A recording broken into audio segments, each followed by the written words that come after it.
Good evening, all of you. This is Chandrakala. I'm CDM expert. I have 12 plus years of experience in CDM. If you want to take live training with me, you can contact on below number, or for more details, you can go to greatonlinetraining.com and there you can enroll yourself. So in this video, day one, I'm going to explain the clinical trial process, end-to-end process of the clinical trial. In the clinical trial process, what is the role of CDM? What exactly CDM do? Why CDM is important in the clinical trial process? The complete end-to-end process I covered on day one. In day two, CDM workflow, the data flow in the CDM. The CDM is clinical data management. We manage the data, whatever we collected from the clinical trial.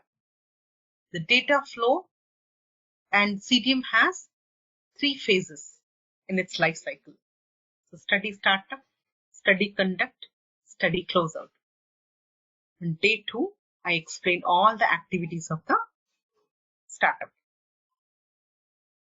Day 3, study conduct, study closeout activities. So in overall, day 2 and day 3 cover complete CDM workflow from starting to ending, right from startup to closeout. So day 4, clinical trial process. So phases of the clinical trial, designs of the clinical trial, types of the clinical trial, what are all the applications, what are all the approvals that we need to get from FDA in order to get approvals. So what are all the approvals that we need to get from FDA, and CRF contents also covered in day 5. So CRF is a case report form. This is the form which is used to collect the clinical trial data from the subjects. Here the subjects are patients. So the entire clinical trial data, whatever the data collected from the subjects, that will be on the CRF. Complete data, clinical trial data will be collected on the form called case report form. So you need to know each and every content of the case report form. That I covered on day 5, including examples. Live examples, I explained all the contents by showing 2 to 3 case report forms. So these are all the topics that I covered in day 1 to day 5. So first you're going to learn clinical trial process. At the end, I'm going to show you database that we are going to work on. Okay. So I'm going to explain the complete process of the clinical trial. Then I'm going to explain the role of CDM in the process of the clinical trial. For that, first you need to know what is clinical trial, the process of the clinical trial. Then we'll get to know what is the role of CDM, okay, and when exactly, where exactly CDM is going to be used. So most of you know what is clinical trial. So clinical trial is nothing but testing the new drug. Testing the new drug. So this drug can be this product. You better to call it as product, because this can be the drug, it can be the device, it can be the vaccine, or it can be any procedure, or it can be any test, or it can be any lifestyle change. Behavioral also, we do the clinical trial. So when we test the drug, initially we start testing the drug on animals. So let's see, pharmaceutical companies, whenever pharma companies do the research and development, they will not directly release the drug into market. Whenever they develop the product, they will not directly release the drug into market. Okay, so what they do, they will test the drug. then they get the approval. Then they will release the drug into market. So initial testing will be on animals, called preclinical studies, also called preclinical studies, also called non-clinical studies. Preclinical, also called non-clinical trials. So this is done on animals with the main objective of pharmacology, toxicology. That means pharmacokinetics, pharmacodynamics. Here what we do, we study how drug affects the body and how body reacts to the drug. Okay. In the non-clinical, when we test the drug on animals, what we do, we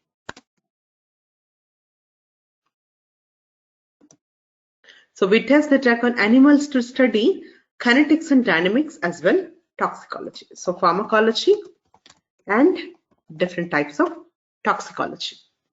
Genotoxicity, reproductive toxicity, carcinogenicity, whether it is cancer causing, whether it has any effects on the postnatal developments. Okay, so we see all these. Okay, we study all these pharmacology and toxicology. Then the next step that we have to test the drug on human beings. Next is clinical trials. Next is clinical trials. Clinical trial is nothing but testing the product on human beings with the main objective of safety as well efficacy. Safety and efficacy. But before pharma companies start the clinical trial, they definitely should get the approval. From where? From FDA, regulatory body. In US, regulatory body is FDA.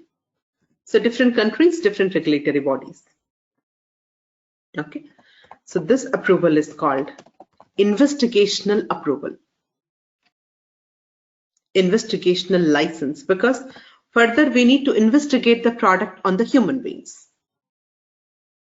Further, we need to investigate the product on human beings. So we should get this approval from FDA. In order to get this approval, we should submit all the data, which is preclinical data. That means whatever the data that we collected from the preclinical animal studies, the information about the studies and the results from the studies. Information about the study and results from the studies. Okay. So what we submit here, we submit INDA. It's investigational new drug application. So what is the application called? Investigational new drug application.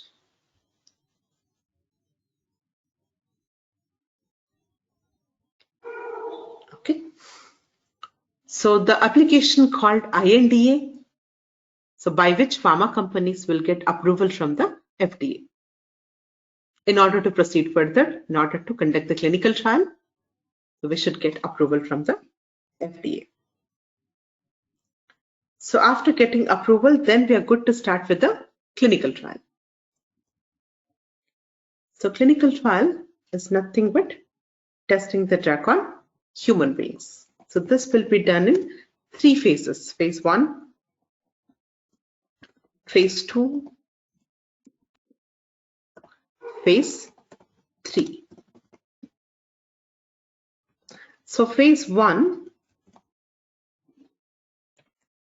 on 20 to 80 people, that to healthy people, healthy volunteers.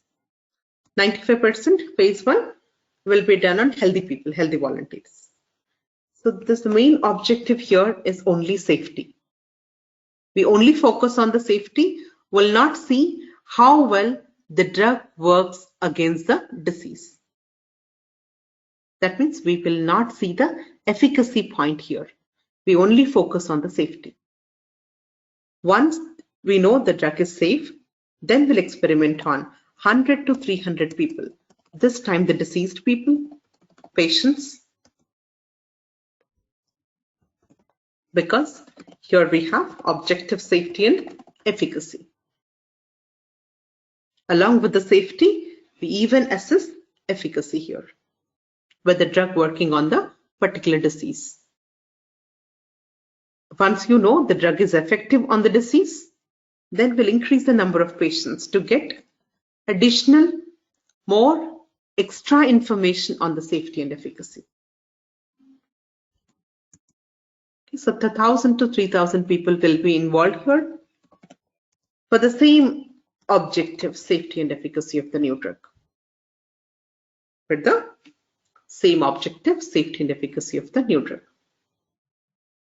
So phase 1, phase 2, phase 3.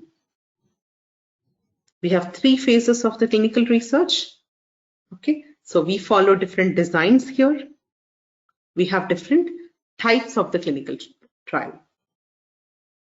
So we have types of the clinical trial, designs of the clinical trial, and these are the phases. In all these phases, we follow designs and types that we'll discuss later.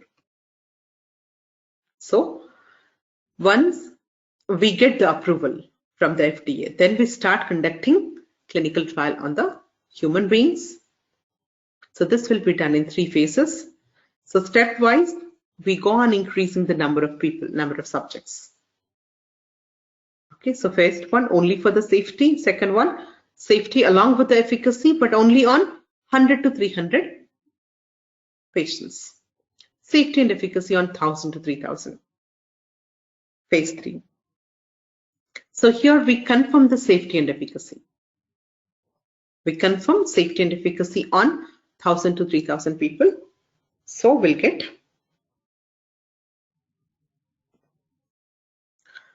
then we'll proceed for the next step. After completion of the phase 3, the drug has to be released into market. But here also, before we start marketing, before we release the drug into market, we should get approval. This approval again from FDA. This time the approval is called marketing approval. This time the approval is called marketing approval.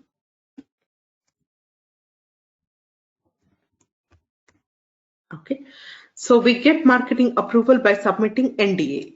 This time the application called new drug application. Previously it was investigational new drug application. Now it is new drug application. So we'll include all the data, so which is preclinical as well clinical trials data.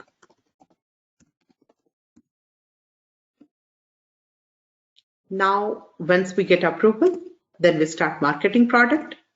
Even after marketing also, they will continue to monitor the product. So there you start phase 4, also called PMS, post-marketing surveillance. So this is phase 1 to phase 3 pre-marketing. This is post-marketing, phase 4. Phase 4, post-marketing.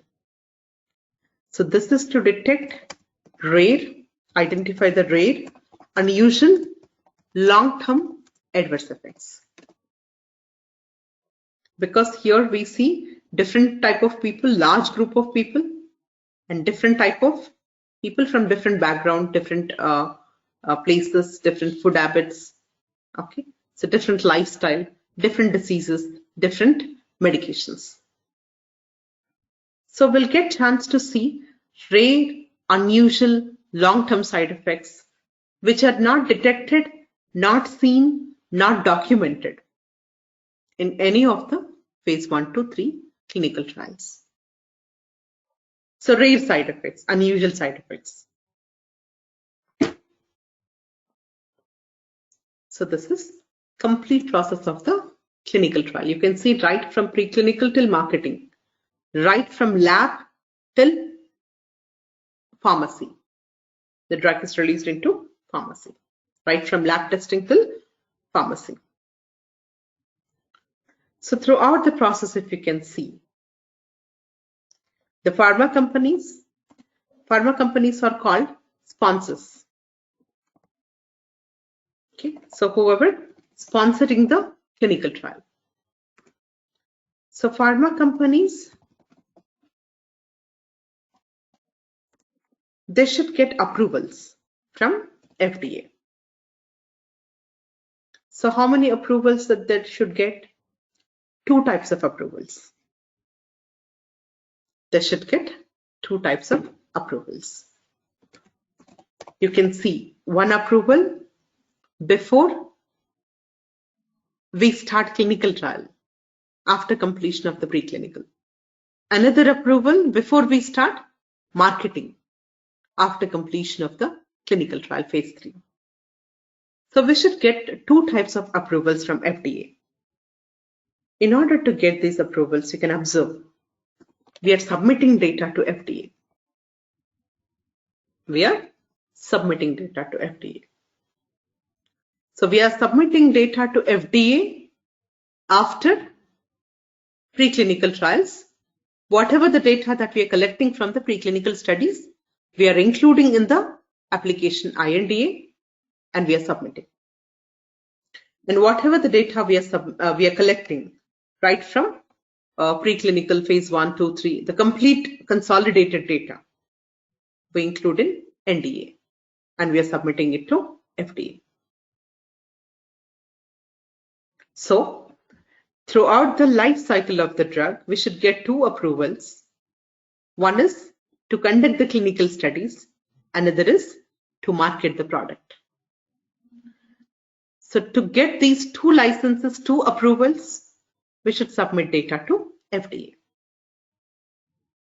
The question is, are we going to submit this data directly to FDA as it is to FDA? As is to. Directly and as it is to FDA. We will not, because the data is raw data. The data is huge data. Clinical trial data is the dirtiest data, unclean data. So the data at the same time huge data, non-standard data. Data is non-standard data, not as per the FDA requirements, not as per the specific standards. Okay, so this is your data. So ultimately, we have to get approvals. In order to get approvals, we should submit data to FDA. But this data, we will not directly submit it to FDA. Okay, so we'll not as it is to FDA. Because these reasons, data is complex data, raw data, huge data. So pharma companies should process this data. Pharma companies should process the data. So they should process the data. But for this processing, they outsource to other companies. They will not do data processing. They outsource to other companies called CRO, Contract Research Organizations. Contract Research Organizations. So CRO is a company contracted by the sponsors. These are the outsourcing companies. Okay, most of the times you will be getting the jobs in CRO companies. Let's say IT companies will act as CRO. MNC companies will act as CRO. So a lot of small scale companies also there. Okay, some companies purely CRO companies. Okay. There are 3 teams working on the data. Right from collection till submission, there are 3 teams working on the data. So one of the team, CDM team. One of the team is CDM, Clinical Data Management. So now we are going to learn the complete flow of the data, business workflow of the data. As part of that, you're going to see what exactly CDM do. So there are 3 teams, right? One is clinical trial team. They're responsible for collection of data. CDM team. This team responsible for cleaning the data, validating the data, review the data. Then SAS team. They're responsible for analyzing data, representing the data, report the data. Let us learn one by one. Okay, so clinical trial team, what they do, where they work at the sites. So site is a place where we conduct the clinical studies. Site is the place where we do the clinical trial. So it is called study center, clinical site. Most of the clinical trials will be multi-center trials. In multiple locations, they conduct the trials. Most of the clinical trials will be multi-centered. Multiple locations, they do the clinical trial. So what they do, they recruit the subjects. Here the patients are called subjects. They'll have certain criteria to recruit the subjects. They follow that criteria, they recruit the subjects. So while conducting clinical trial, they follow protocol. They follow protocol. Protocol is set of rules, procedures to conduct the clinical trial. So they recruit the subjects as per the criteria, as per the protocol. They collect the data before they give drug to the subjects. They should collect data. This data is called baseline data. Whatever the data collected before the treatment, it is called baseline data. So they start the treatment after collecting baseline data, like baseline data as in demographic data, vital signs, physical examination, medical history. Okay, so and so. So they start the treatment with a new drug, experimental drug. Again, they collect the data. So they collect the data at different follow-up visits, treatment visits, at different visits. Now you can see the clinical trial team will recruit the subjects, they treat the subjects, and they collect the data. This data collection before the treatment we do, after the treatment we do. So this entire data will be collected. This clinical trial entire data will be collected on the forms called CRF. Case report forms.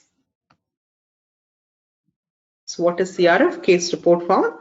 This is available in paper as well electronic.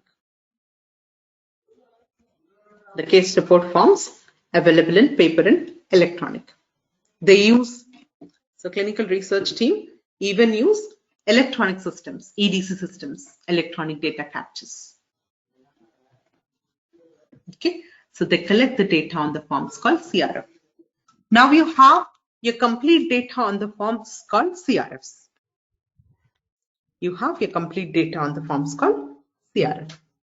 Okay. So now this data, we are not going to submit it to FDA directly.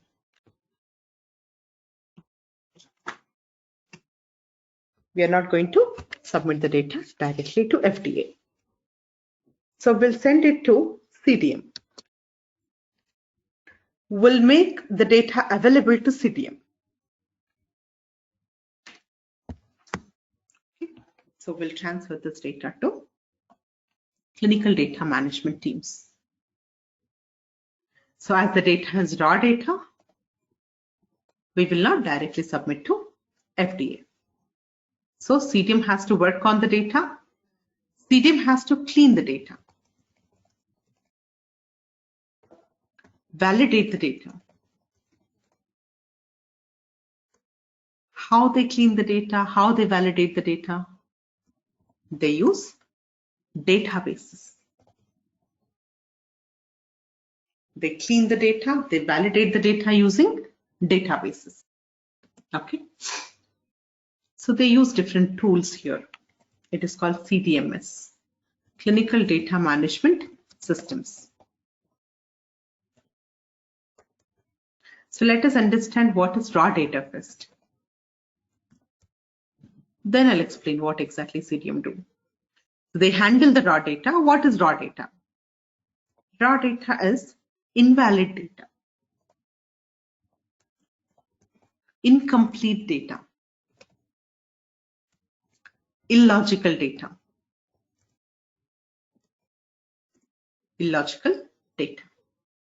inconsistent data,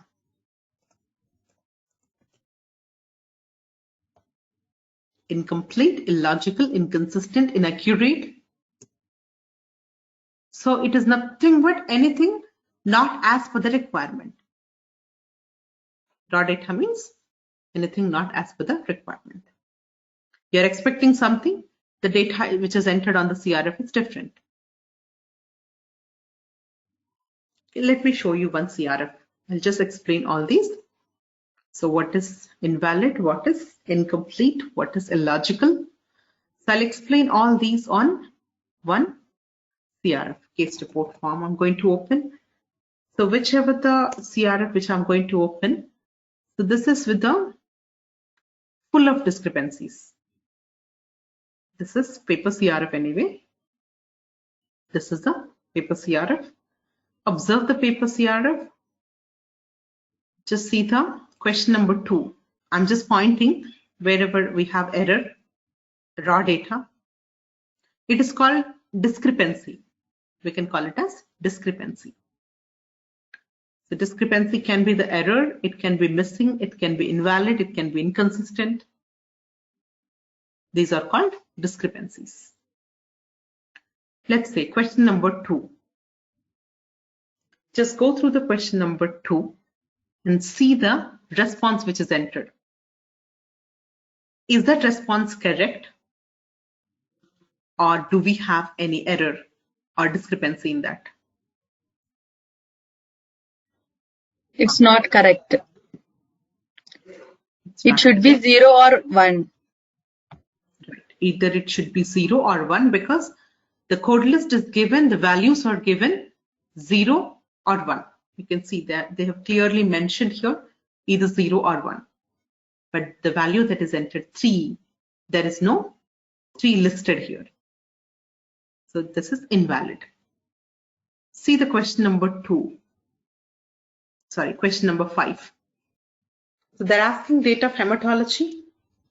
The format is correct. They're following the format. Generally, when the dates are to be collected, they have to mention the format on the CRF. They have mentioned the format MMDBYY and DDMMYY, and the value also entered in DDMMYY only. Response also entered in DDMMYY only. But still we have invalid data there. Still we have discrepancy there. What is the discrepancy? In February, they have 28 or 29 days. It has 30. Perfect. In Feb, they have, so in Feb, we have only 28 or 29. But there is no 30th exist in the month of Feb. Right. So this is also invalid. See the inconsistent data. 25 and 26 you can see. You need to compare these two now. Question number 25, 26. Numbering on extreme right side. 25 and 26. The question is about prior chemotherapy. You can easily identify discrepancy here. Just read two questions. They said prior chemotherapy is no, then again they are giving the date. Right. So they are saying chemotherapy not done, but still they are collecting date of last chemotherapy administration, which is wrong. Either prior chemotherapy should be selected one or date should be null, empty. Okay. So like this is inconsistent data. You see inconsistency, another inconsistency. Sex is selected male, one is entered here. But they're collecting all female related data, you can see. Date of last pregnancy test, they entered date here. First question itself, you can see, is the patient of childbearing potential? 1. Yes. Okay. Let's see. Illogical data. So this is what we discussed is invalid, inconsistent. Let's say this is illogical data. See, these two you can observe. Date of signature of written informed consent. So informed consent is a process by which we take the voluntary consent from the patient subject. Okay, that means before we recruit the subject, we should take the consent from the subject. Before the day 1 treatment, subject has to sign the consent form. Before day 1 treatment, before day 1 of the study, before we start testing the drug, before we start giving the drug, we should take the consent from the subject. Okay. So that is a requirement.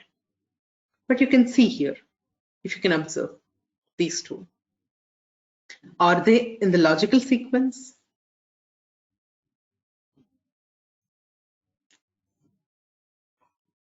No, right? Treatment start date 0303, but informed consent date 0403. After starting the treatment, they are collecting the consent, which is wrong. Before we start treatment only, we should collect the consent. Okay, so this is illogical data. For illogical data, I'll give you another example. Let's say drug start date is given 10 January. Stop date is collected as 5th January. So stop date should be always after the start date. It should not be before the start date.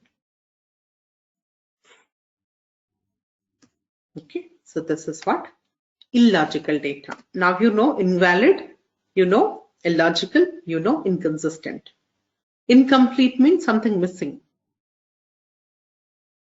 Okay, so missing data you see. Here at least they have to enter 0, but no 0 is at least 0 has to be entered if there is no side effect, but it is not entered here. Hair loss. Okay, so this is incomplete data. Missing data, nothing but. So these are all called raw data. To identify this raw data, what exactly CDM has to do? So CDM will collect the data into databases. From all the participating sites, they have to collect the data into databases. Okay. And they run the validation checks, edit checks called. They run edit checks. Okay, so this is the complete life cycle of the CDM. So study, startup. It is also called setup. This is the first stage of the life cycle. The CDM life cycle has 3 phases. 1, study startup, study conduct, study closeout. So startup, conduct, closeout. Startup, conduct, closeout. Okay. So the complete life cycle of the CDM has 3 phases. Startup, conduct, closeout. Okay. As part of startup, what we do, we set up everything ready for the discrepancy management. Okay, let us see first this flow. So what they have to do, CDM has to clean the data, validate the data. They must make sure the data is complete, consistent in the logical sequence, and data is valid, accurate as per the protocol, as per the source documents requirements. For this, they use different tools, different databases. So first, we have to collect all these data into databases. Then we'll run the validation checks, edit checks. Why do we run these checks? These checks are to identify the invalid data, identify the discrepancies. These are all called discrepancies only. In order to identify the discrepancies, we run the validation checks.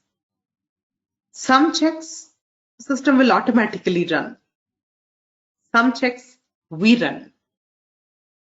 Some checks will automatically system run. Some checks we run. Some edit checks we run.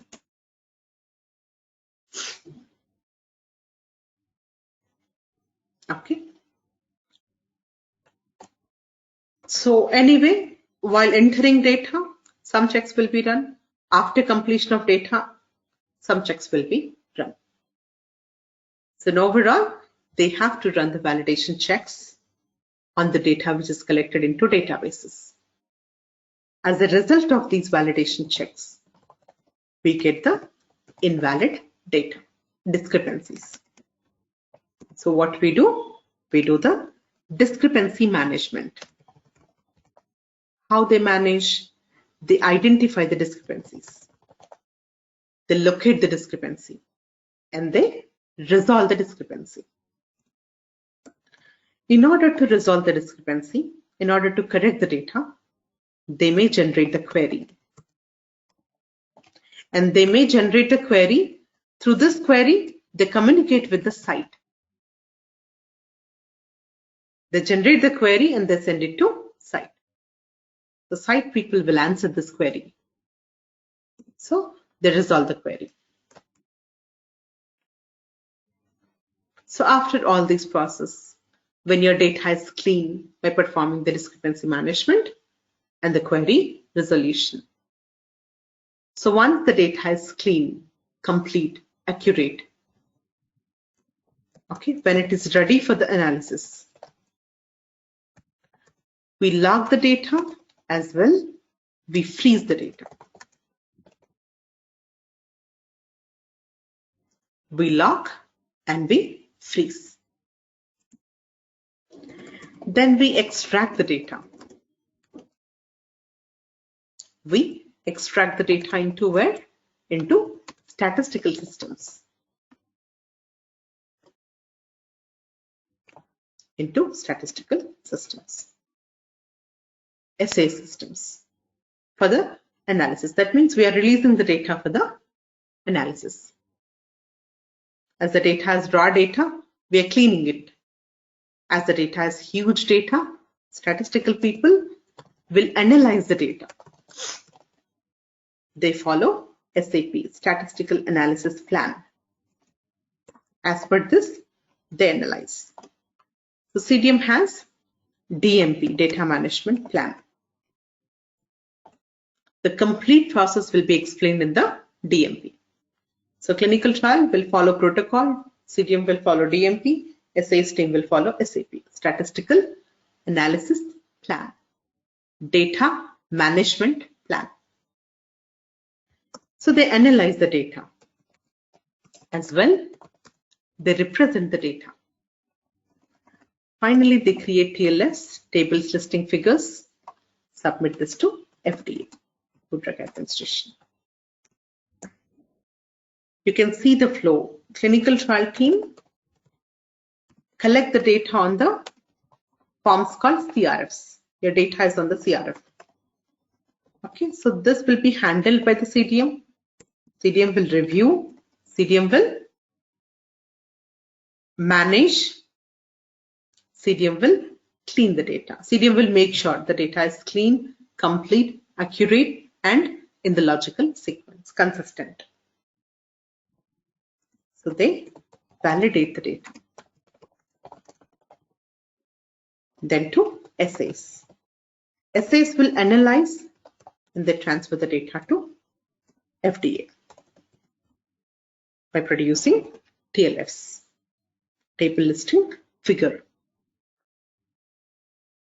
Okay, so the complete process of the data here, right from collection till submission. In the entire process, what exactly CDM do? CDM will do the validation, discrepancy management. For this, they have 3 phases: startup, conduct, closeout. We have lot of steps in startup, lot of steps in conduct, lot of steps in closeout. That part we'll discuss further. Okay, so this is complete workflow of the CDM. Okay, so here I only focused on the conduct and closeout from here to here. Not startup. Startups we have lot of steps. So startup is nothing but setting up everything for the data entry, for the validation, for the discrepancy, for the lock and freeze. So we'll just set up everything in the startup. So this will be done in live environment, production environment.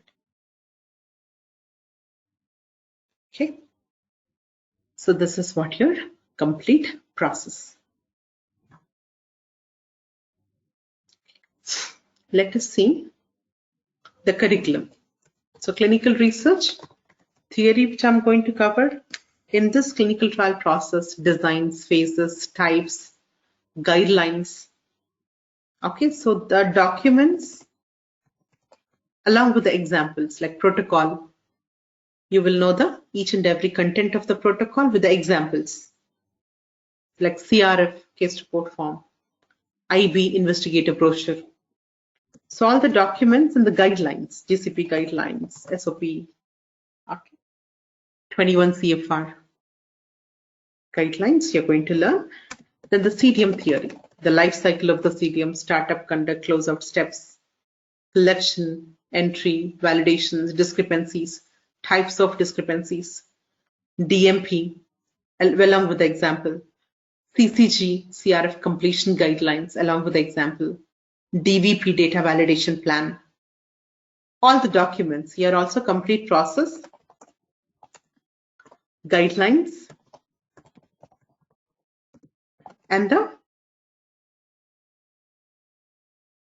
documents required for the data management, along with the examples, live examples.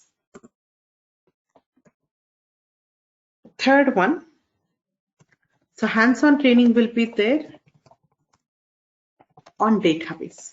Practical hands-on training will be there on database. So you're going to have direct access to database. You're going to log into database. You'll be getting the logins. So you can connect and you can practice on the databases. So here I'm going to explain one study. I'll take one study. So I'll explain all the startup phases, conduct phases, and closeout. All the steps of startup, conduct, closeout, everything will be explained in the database.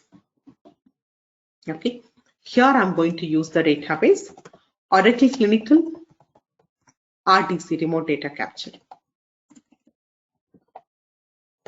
Okay, and I'm going to cover RAVE EDC also. RAVE EDC. Okay, so for RAVE EDC, hands-on will not be there.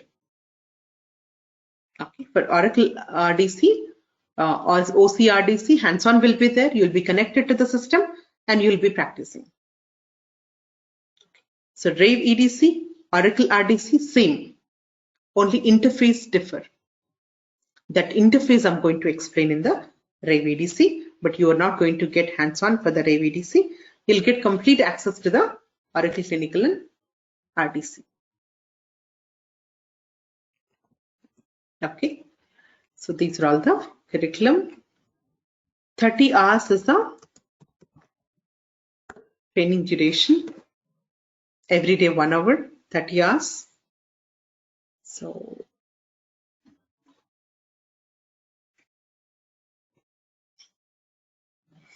the features you can see, notes will be given. Recording links will be given. Notes, recording links. And every class you'll get the notes, recording links. And interview questions will be given. After completion of the training, mock interview will be conducted. In the middle, I'm going to conduct the assessments. I'm going to give you assignments on the practicals. Okay, so direct access to database.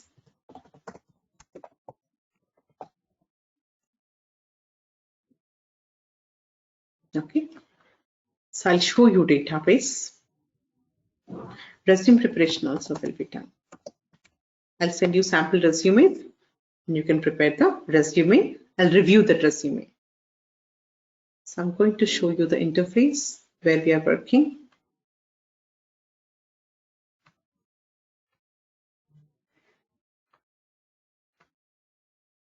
See here.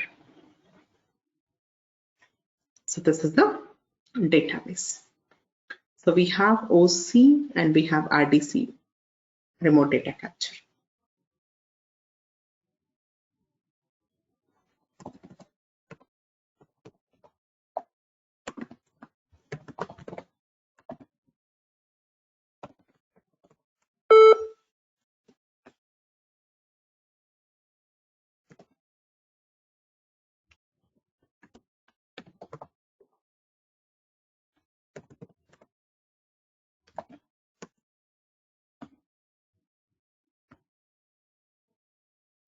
You can see here. So this is the panel. We do start up here in the plan, in the design, in the glib. So we do conduct, the overall conduct, study conduct we do here. Validation part, extraction part, locking and freezing you can see. Okay, data validation, discrepancy database management, batch validation, data clarification form. These are the query forms. DCF is a query form. Data entry is also available, but most of the time, data will be entered by the site people directly into EDC systems, electronic systems. We maintain the lab ranges, laboratory details, lab details, and the lab ranges details. Lab units, lab ranges, labs we handle here. We create, we configure here.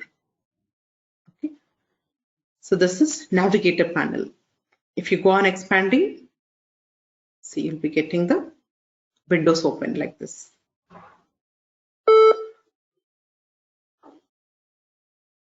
See.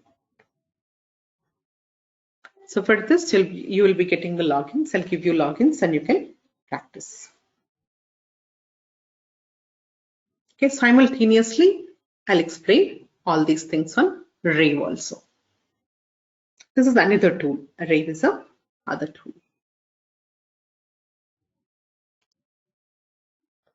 Okay, so this is your curriculum, features, and the database, which I'm going to cover. The complete project that we're going to learn, startup to closeout, even extracting data to how to extract the data to SAS systems also, we'll see.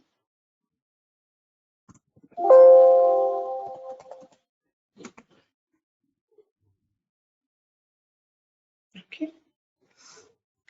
So this is the basic flow of the clinical trial.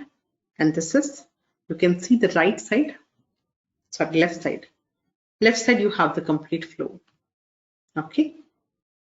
So have done with the demo session. I hope you understand the role of CDM in the complete process of the clinical trial. So mainly the clinical trial data that we manage, that we clean, that we validate. Okay. So I'm going to stop the recording.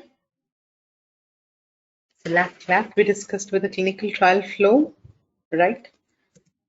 Clinical trial process that we discussed. The process will start preclinical. I'll just show you the flow. This is the flow. So preclinical, initially we start testing the drug on animals.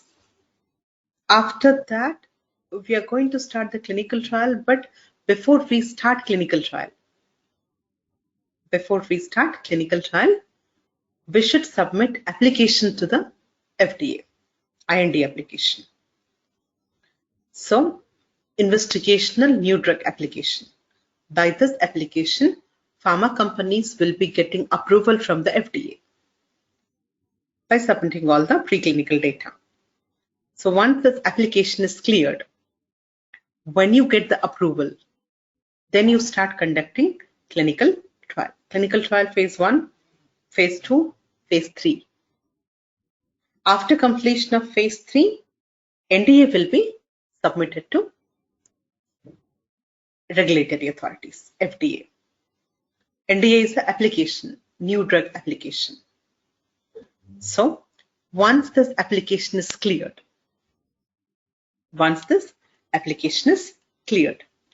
then we'll start marketing the drug. During marketing also, your drug will still be monitored for a rare, unusual, long-term side effects. So this is called phase 4. It is also called PMS, post-marketing surveillance. It is phase 4. It is also called post-marketing surveillance. This process that we discussed. And another process that we discussed, the role of the CDM in the clinical trial process. In the entire process, we collect the data. Ultimately, we have to submit data to FDA to get the approvals. But the data that we are submitting, ultimately we have to submit data to FDA, but the data that we are submitting, okay, the data must be conclusive, interpretative, clean, complete data.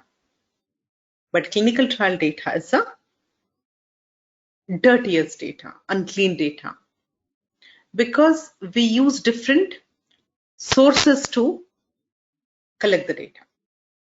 So we use patient diaries, we use physician notes, nurse notes, lab reports, pathology reports, okay, and we use patients' past medical history.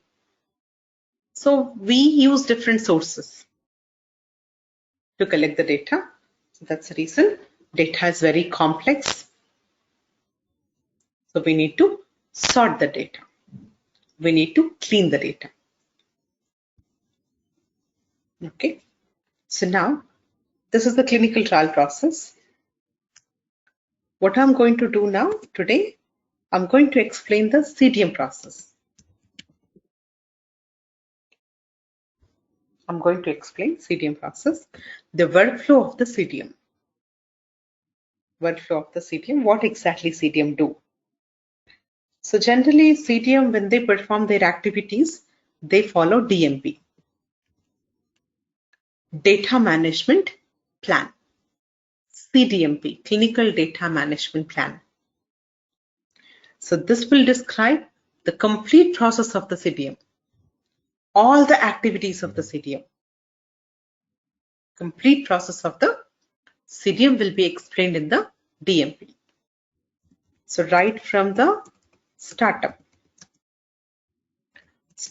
to closeout.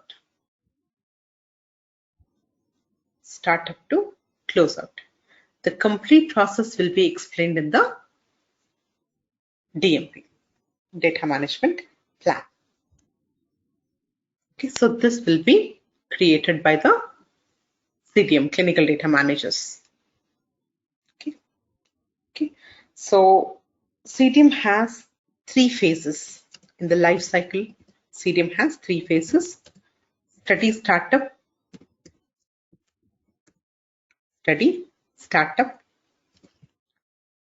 startup is also called setup, study conduct, and study closeout.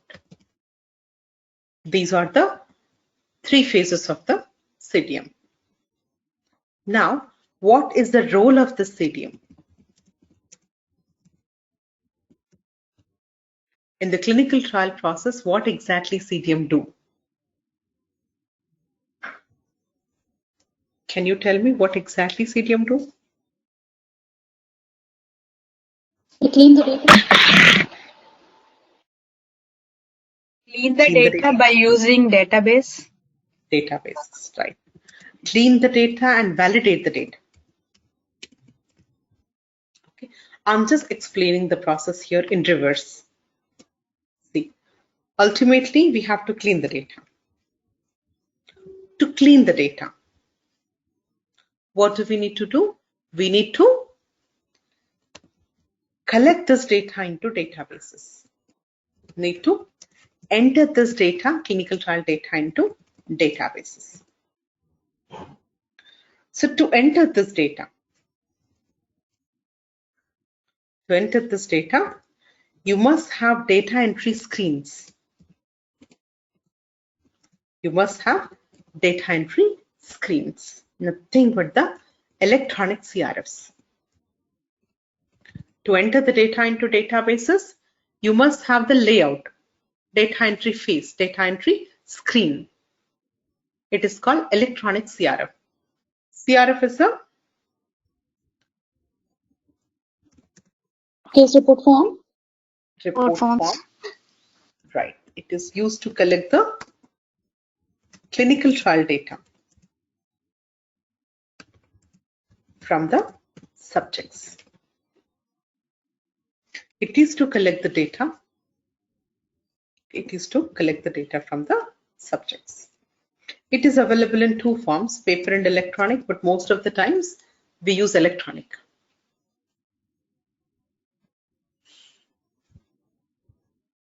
Okay, right.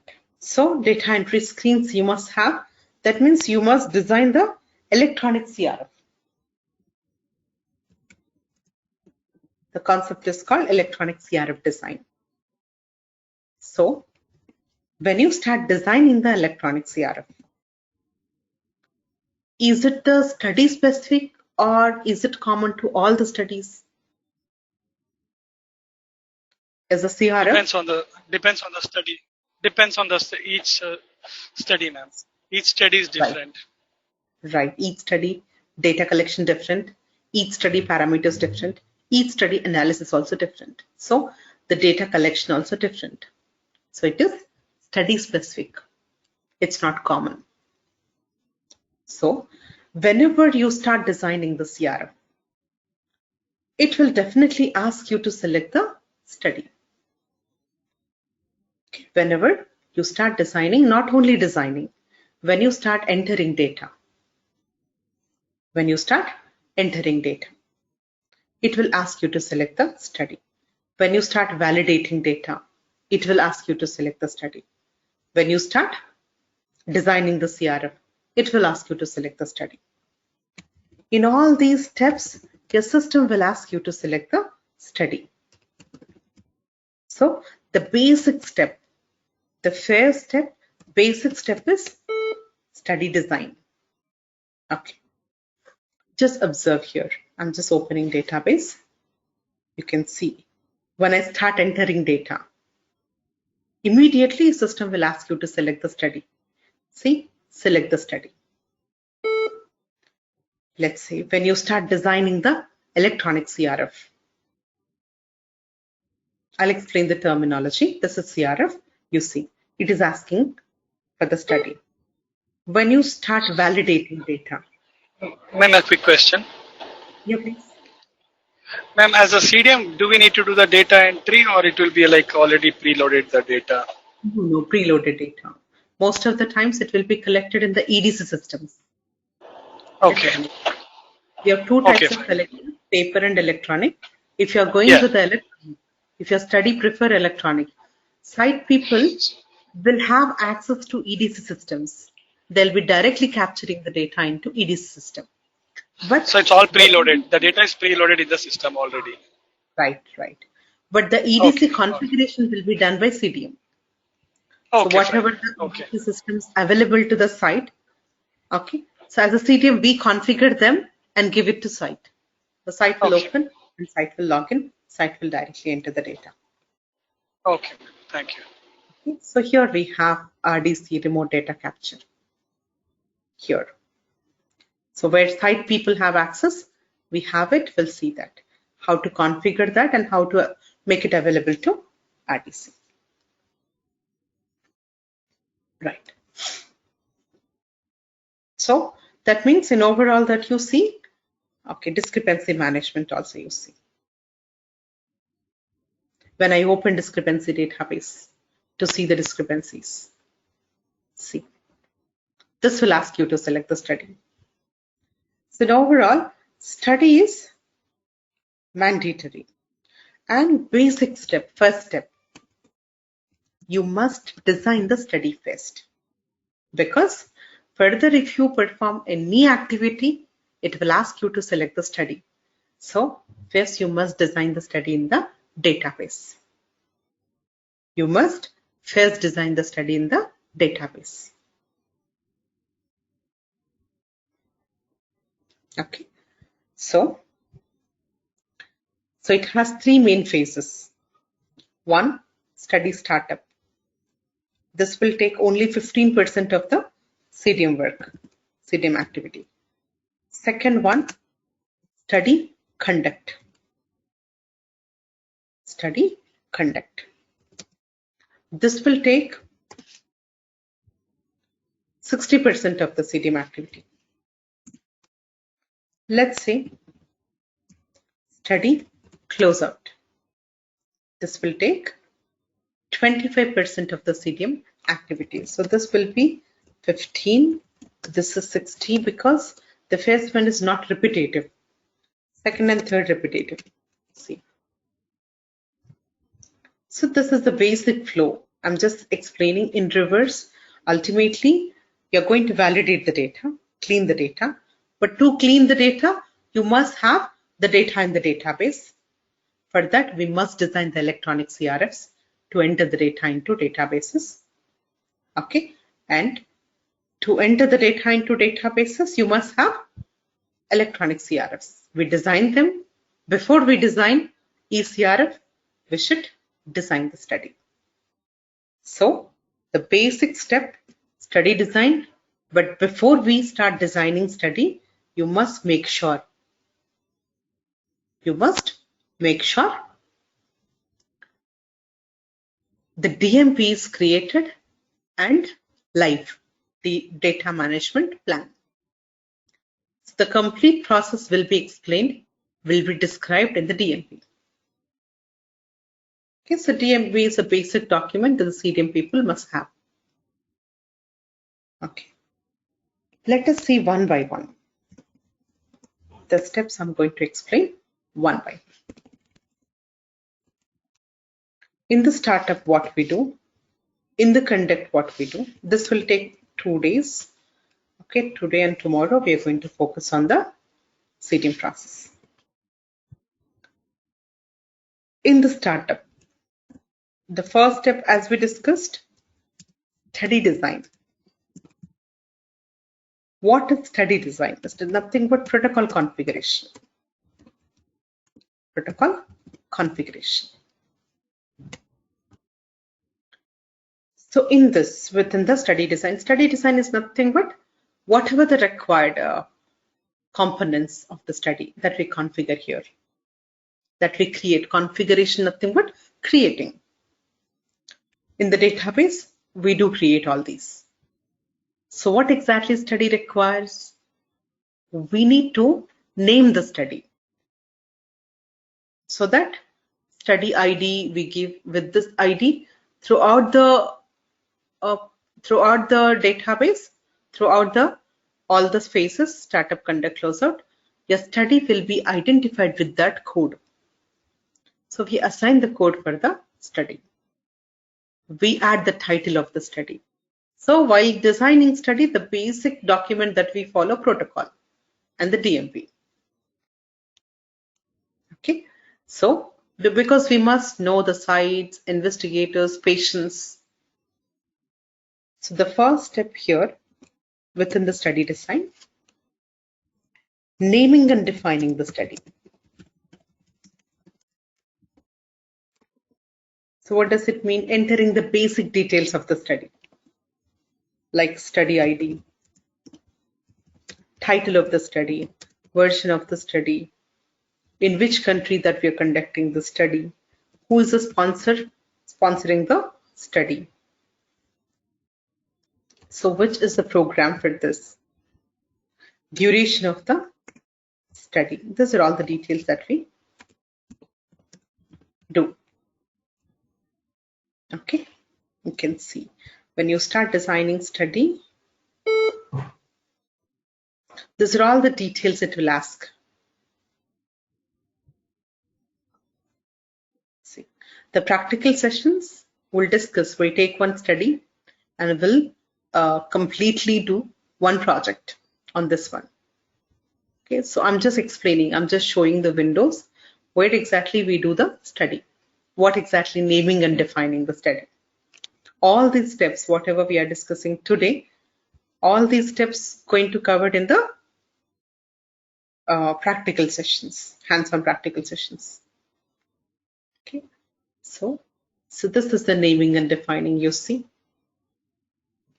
study ID, version, title, program, project, sponsor, organizational code, country, duration. Enter all these details. And we need to plan for the visits. Visits are important. When you're planning the visits, we follow protocol. So create intervals and events. Intervals are not mandatory, but events are the mandatory. Events are nothing but visits. What are the visits? Visits are nothing but physical visit or telephone visits. Anyway, so the data collection points, nothing but. Okay, so we need to know during which visit of the subject, which data to be collected. This you get typically from the protocol only. So while designing CRF also we follow protocol, because a CRF should be consistent with the protocol. In the visit schedules, they will give you the table during which visit, which data to be collected. Okay, visit window will be explained in the protocol. So what is protocol? Set of rules and procedures to be followed. Right. Protocol is a plan, nothing but the roadmap to conduct the clinical trials. At the site, investigator will be responsible for conducting clinical trial. Investigator is a qualified physician. Okay. So who is investigator? Protocol is nothing but set of rules based on which your entire clinical trial will be done. Who is investigator? He is a qualified doctor, physician, under whose personal supervision a drug will be given to the subjects. He is the one responsible, he is the one who is responsible for conducting clinical trial at the participating site. Okay. What is site then? It is study center. It is the place where exactly we do the clinical trials. It is a place where we do the clinical trial. Most of the times, clinical trial will be multi-centered. Okay. I'm just explaining the terminology further going when I'm using protocol. So you should know what is protocol. Okay. So we do the protocol configuration. Right. You can just observe here. We just follow visit window like this. This is a protocol synopsis. It will be given to you. See. This is a cleared visit window during which visit of the subject, which data to be collected. There is a X written. X means the data is collected. Let's say, example, during the screening visit, first visit, visit 0. During the screening visit, we collect the informed consent. I'll explain all this terminology. The CRF contents I'm going to explain further. These are all the CRF contents. Contents I'm going to explain further. Okay. Visit window. You see informed consent is collected. Eligibility check. Medical history, demography, weight, physical examination, vital. See, all the data is collected except pharmacokinetics and drug Y administration. Drug Y administration and pharmacokinetics. These two will not be covered, rest of all covered. Rest of all collected during screening. See, visit 1. Informed consent not collected, but eligibility check we do. Demography not collected, weight we collect, physical examination we collect. Select this, during which visit of the subject, which data to be collected, it will be clearly given. So we need to plan for the visits. The visits will be planned like this, you see. There are the events. Here we call them as events. Events, and we have intervals. Okay, so we create intervals and events. Next, what we do, we need to plan for all the participating sites. And we need to assign sites to study. Okay, we'll create the sites. We'll assign these sites to study. We'll create investigators.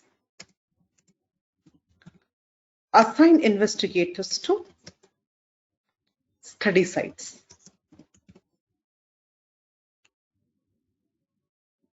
And we'll create patients. Assign patients to sites.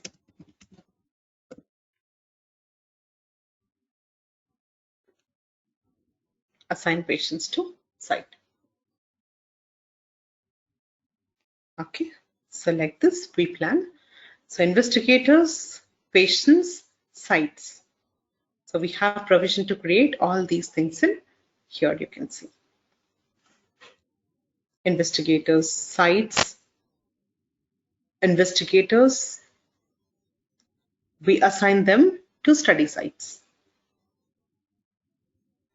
Okay. We will make them study specific. You see the patients also we configure here. Patient configuration we do.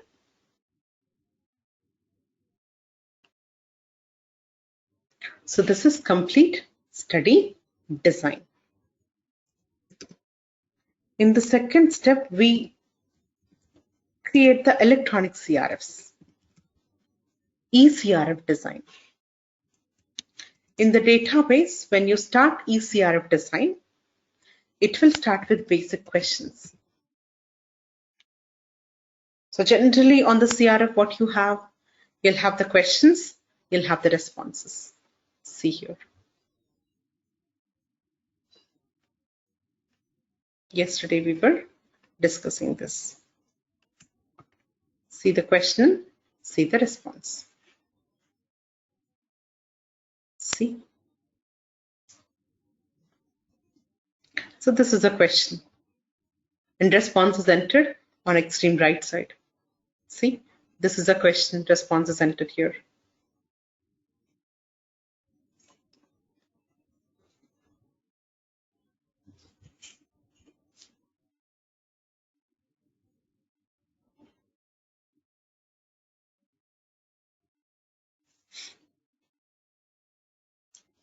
Okay, so questions will be grouped into question groups.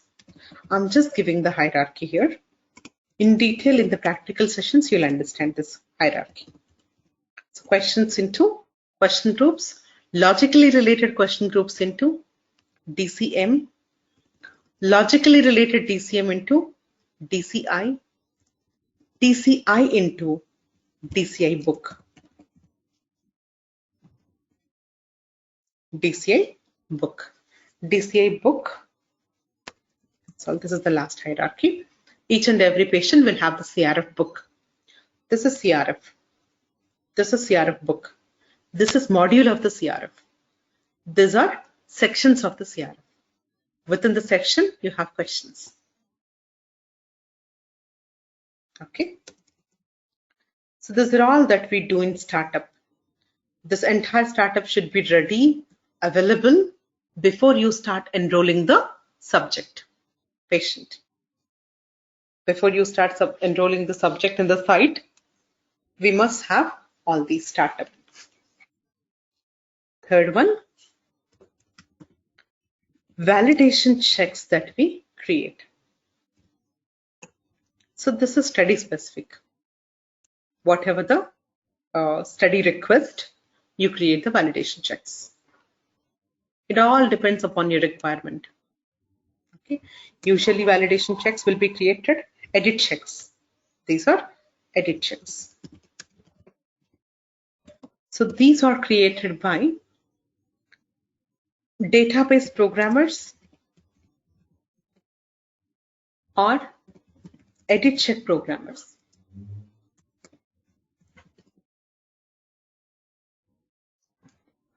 Database edit check programmers.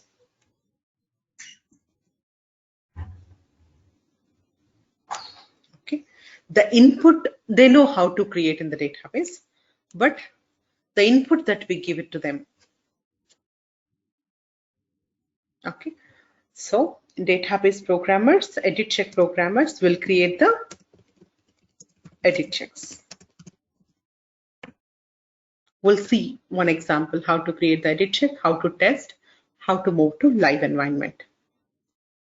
So CDM, clinical data managers, will provide specifications to DB programmers, database programmers.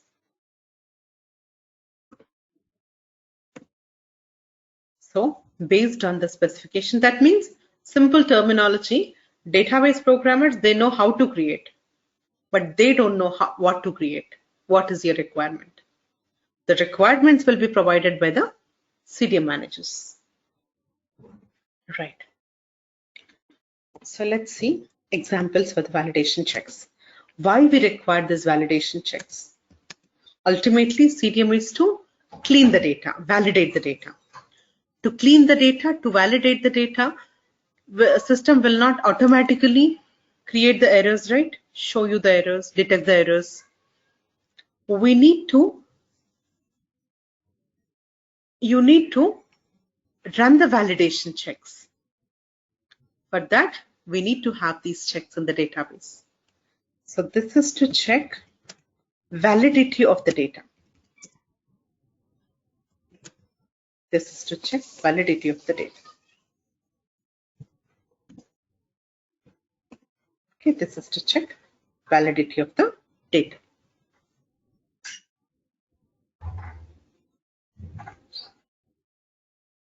Example you can see. My requirement is, let's say, in my study, I'm going to take only female students, so female subjects. Let's say the patient gender must be female. This is my requirement because I'm going to conduct the trials on pregnant women. So my study is on pregnant women. So my requirement is to collect only data for the female students. Sorry, female subjects. Now, how do we write the edit check? This is the requirement. How do we write the edit check then?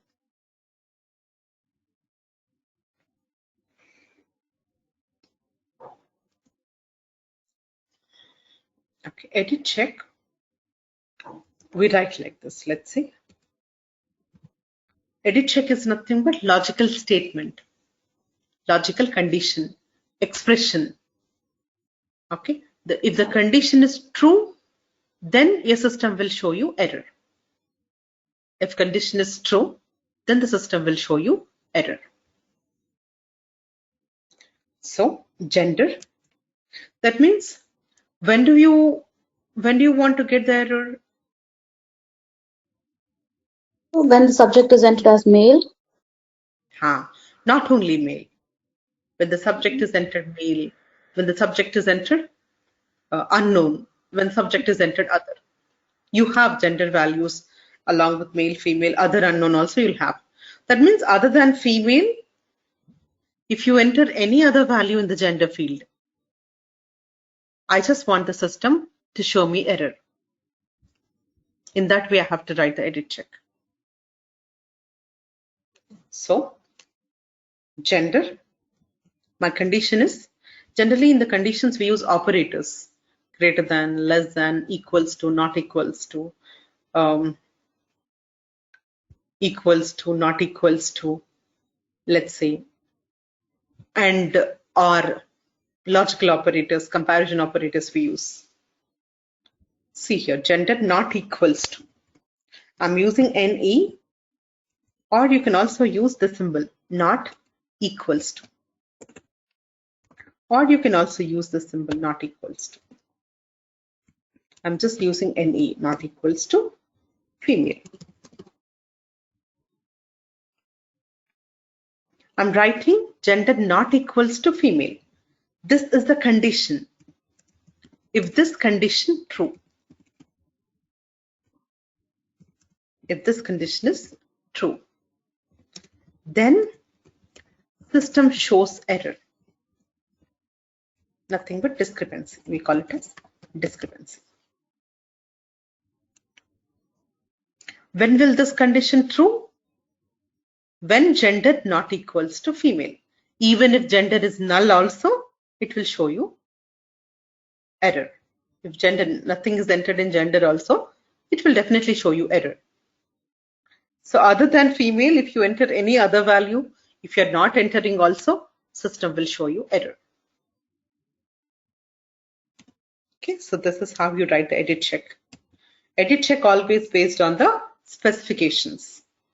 This is called spec. Okay. Let's see the another spec. Spec 2, patient age should not be, this is not good example. Okay, so but to just make you understand easily, I'm just giving example. Further going, we'll see the good examples. I'm going to give you 4 to 5 examples. So age should not be less than 18. This is my requirement. That means, when do you want to get the error? When age is entered less than 18. What will be the edit check to write here?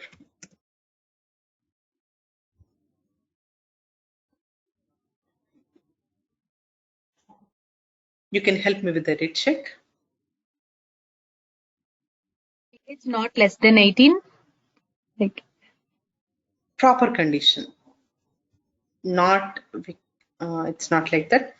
Okay, age is a question. Okay, what should I write?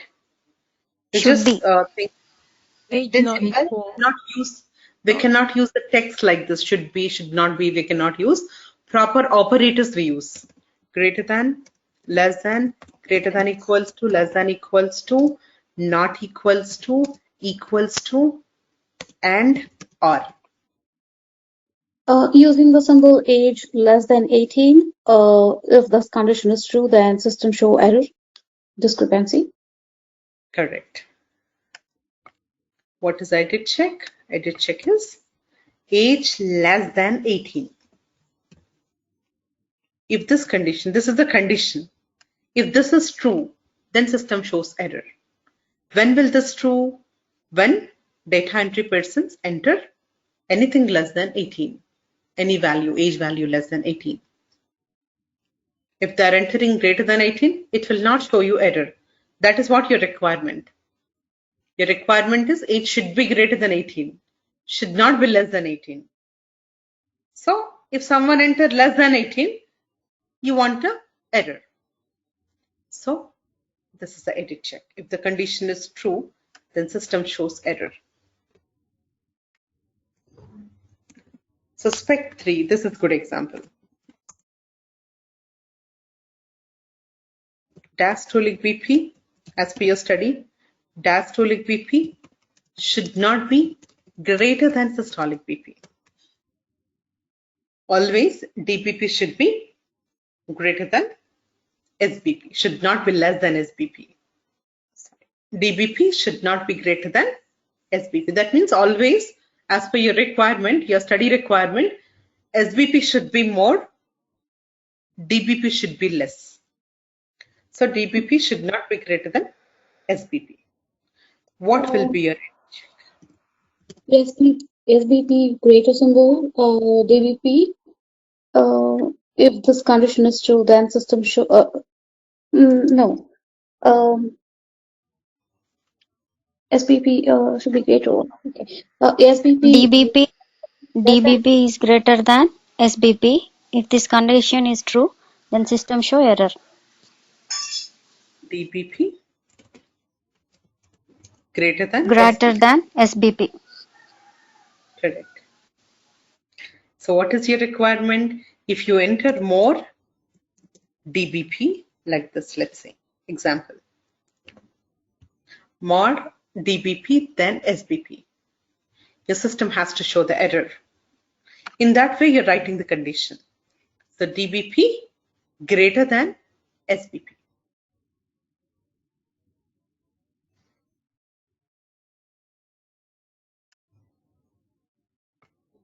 Okay. If this is true, then system will show you error. When will this true? When you enter more diastolic than systolic. Then your system will show you error.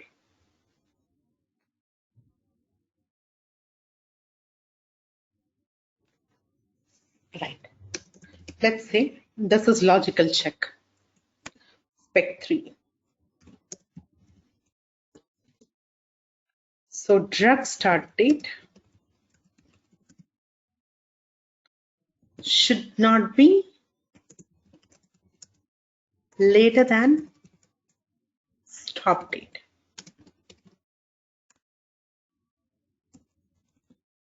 So what will be the edit check here?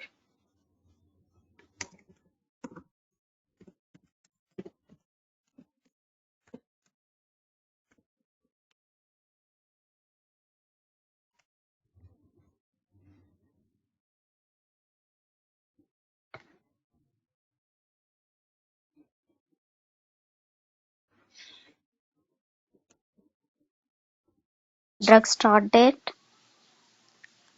is later than stop date. If this condition is true, then we cannot use later than. Okay. And start date is greater than. Start date greater than. Stop date. Right, stop date. If the this condition is true, then system show error. Right. So let's say example, start date 10 January. Stop date that I am entering 5th January.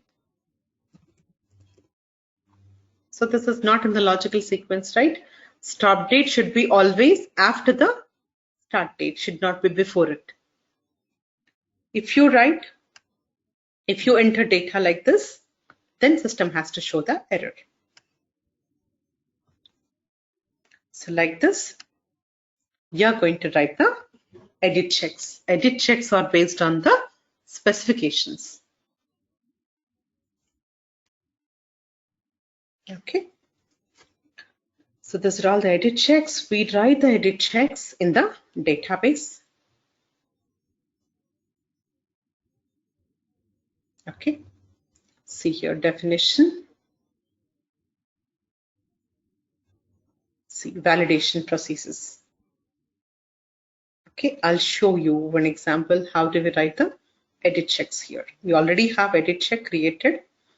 Already created edit check, I'll show you. DBP example is given here.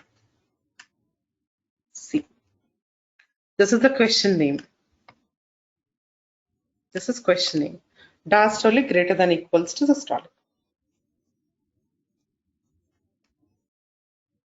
Okay, like this we write the validation checks. So the next we have derivation checks. When you're creating validations and derivations, you create in the same way, but the purpose is different. Validation is to check the validity of the data. Derivation is to derive the values. Derivation checks. So why do we write the derivation? To derive, to convert. Derive the values, convert the values. Okay. Fifth step, UAT, user acceptance testing. Fifth one, UAT, user acceptance testing.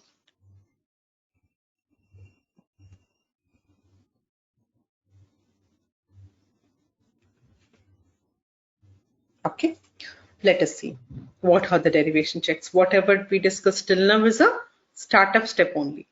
So startup, what are all the components? Study design, ECRF design. That means startup means we are setting up everything for the conduct, to proceed with the conduct. Before you start enrolling subjects, startup has to be in live, in production environment. Okay, study design, ECRF design, validation checks, derivation checks. Let us see the example here. Okay, let's say I have date of birth. I don't have the age in the CRF. Date of birth is given like this. What will be the age of the subject if the date of birth is given? If the date of birth is given 16/06, 1986, 1985, or whatever. So what will be the age of the subject?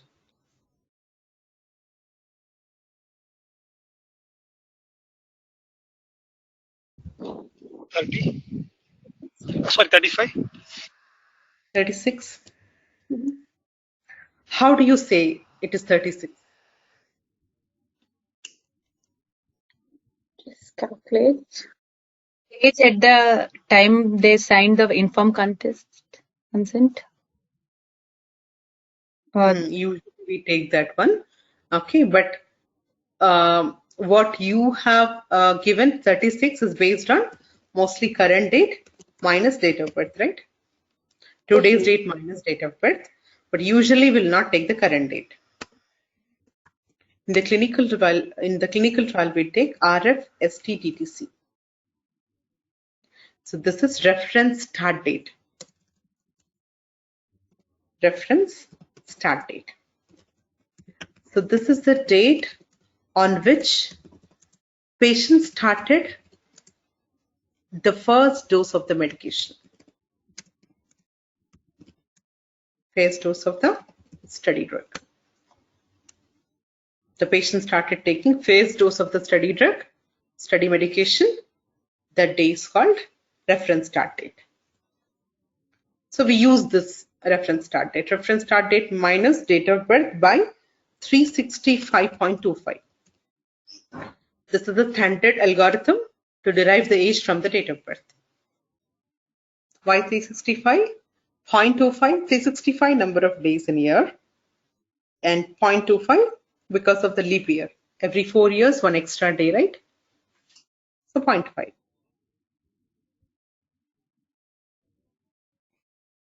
Okay, so this is, let's say, I just want the duration of the treatment. Another example. How do we get the duration? drug stop date, last dose of the medication minus first dose of the medication by 365.25 again. Like this, we convert, we derive the values. This is not conversion, derivation. So we derive the values from the given values. Let's see the example for conversion. Let's say weight is given. Weight is given in kgs. I just want to convert them to lbs. Some places they're collecting in lb, some places they're collecting in kgs. I just want to convert them into kg. How do we convert? Let's say weight in lb equals to weight, the given value, weight in kg into 2.2. These are the standard algorithms. If you can just go to Google and conversion also, just search also, you'll get the same thing.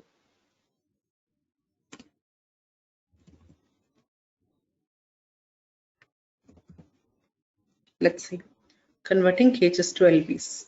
1 kilogram equals to 2.2. So into 2.2.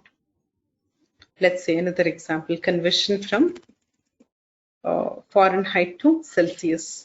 This is the equation, 32 minus 32 into 5 by 9. Okay. So we can convert like centimeters to inches, Fahrenheit to Celsius, Celsius to Fahrenheit. So these are all the derivations. And whatever that we created till now, validation checks, derivation checks, CRF design to enter the data, electronic CRF design, and the study design. So we must test all these in test mode. That is user acceptance testing, UAT. So we need to test the study whether it is properly designed. We need to test the CRF whether the entry layout is good. Whether the entry layout is good, whether CRF, electronic CRF is good and proper designed. And whether validation checks, we created edit check. We don't know whether it is working or not. If I enter like this, whether it is showing or not, whether it is showing error or not, we don't know. So when we create this edit check, we must test by entering greater start date, lesser stop date. Later start date, then the stop date. Intentionally, we put the wrong value and run that. If it is showing error, that means the procedure that we created is correct. The check that we created is correct. So we need to check validation procedures. We need to check the edit checks, whether they are properly configured. Derivation also, whether they are deriving the value, whether they are converting the correct value. We need to test. So test all above in test mode.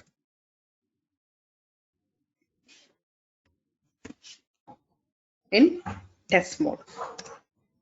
We test all these in test mode and we'll move them to production mode. Okay, we'll move them to production mode. We'll grant permission to the production mode, live mode, so that we can start entering live patient data in Conduct. Your data will be, that means all these systems will be available to the site. The site will start collecting data into database. So before we give access to the site, we must test them. Then we'll move to production mode and we'll grant permission to the site EDC entry.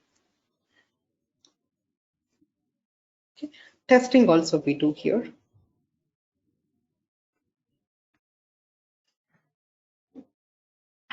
See, test a study, test a data entry. Validations, derivations. So this is CRF, case report forms, and study design. So this is startup. We started CTM introduction, the basic introduction, the workflow of the CTM. So it has 3 phases, as you know. Startup. Startup, we have a lot of steps, but still it will take only 15% of the CTM activity.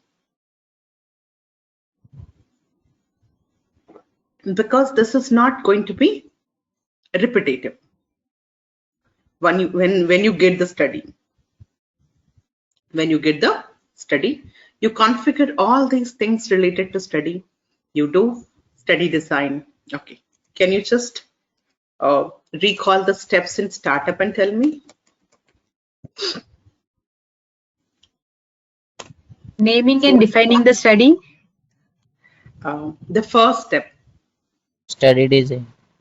Study design. Right. So we do study design. Electronic CRF design. ECF design. CRF design. Validation check. Validation checks. Right, perfect. Validation checks. Derivation checks. Derivation checks, perfect. UAT, user acceptance testing.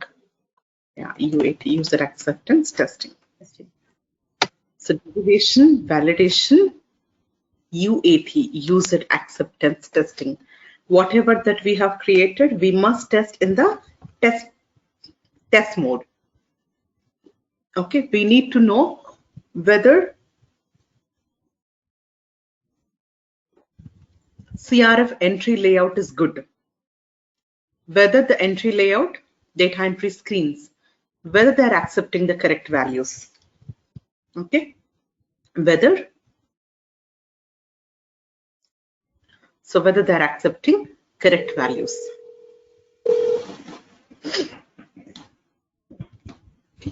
And whether it is showing all the values. That means whether the electronic CRF is good to enter.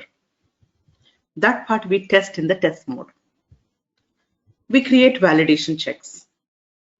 But whatever the validation checks we created, whether they are generating the discrepancies, if something goes wrong. So we intentionally enter wrong value and we test it. If it is producing the error, that means the validation check what you created is correct. Derivation check. Derivation check. So using derivation checks, we are deriving the values and we are converting the values. We are deriving as well, we are converting.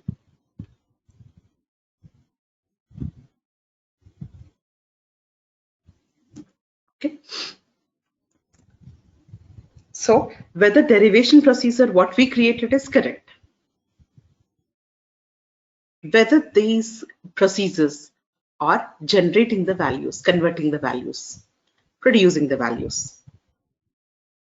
So this is what we do in the startup. Okay. Within study design, again we have steps. Within CRF design, we have the hierarchy. Questions, question groups, DCM and all.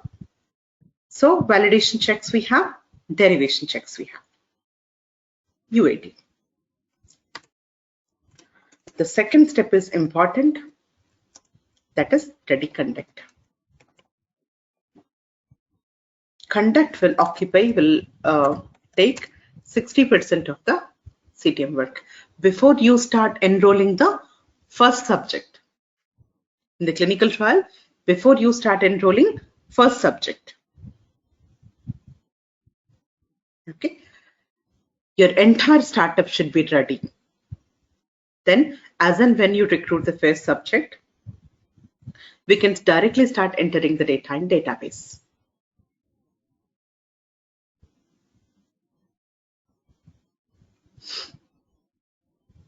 Okay, so in the conduct, the first step I'm mentioning data entry, but only flow purpose that I'm giving the data entry here.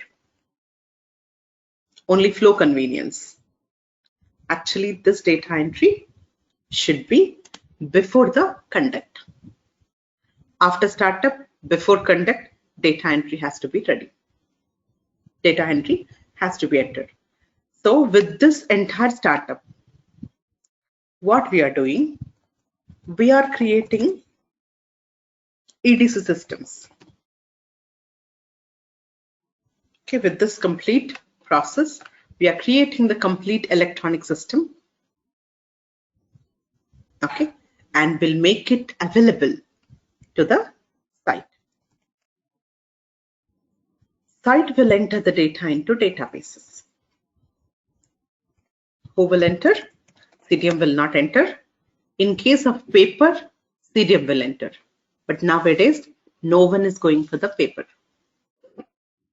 Everyone is using EDC systems, electronic systems. So what site people do? Site people will directly collect the data, directly enter the data into databases. Directly enter the data into databases.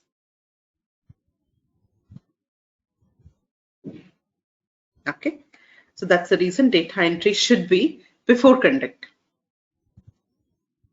So directly site will capture the data into databases. So that data will be available to the CDM. So what is the first step? Data entry.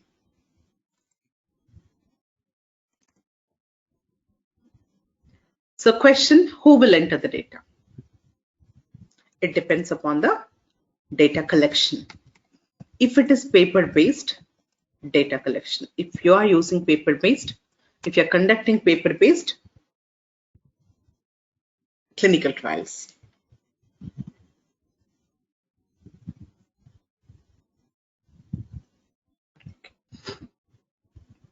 If you are conducting paper-based clinical trials, CDM will enter the data. How? In the CDM also we have option to enter the data. You can see.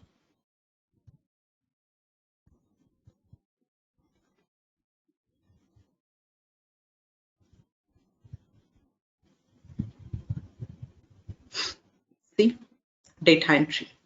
The complete subsystem is there for the data entry. We'll enter data. We'll do the first pass. We'll do the second pass. The second pass also only in case of paper-based. In case of paper-based. Okay. Right. Who will enter the data? CDM will enter the data in case of paper-based. Because paper-based, what will happen? Site will collect the data on paper CRF. Paper CRF sent to CDM. CDM use databases, then they enter the data into databases. EDC systems. Okay, so this is one flow. Electronic capture, what will happen? Site will not use paper. Site will collect the data directly into EDC systems, which will have already configured electronic CRFs.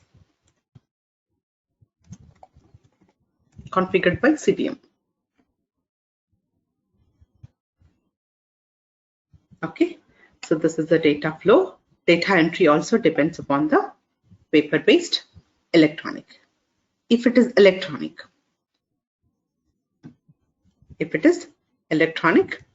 EDC system, directly CDM will enter the data. Sorry, directly site will enter the data. When site is entering the data, they only enter one time. Only one time data entry will be there. Okay, if it is paper, we have to enter the data 2 times. The first pass, second pass. So this you can ignore, first pass, second pass. The first pass, second pass differences, we reconcile. It is comparison, reconciliation. Comparison, reconciliation. Okay. So in the conduct, the first step is data entry. Okay. They have to capture the data into database. If it is paper-based, we have to follow all these steps. First, you enter the first pass. One person will not enter both the passes. First data entry person will enter first pass entry.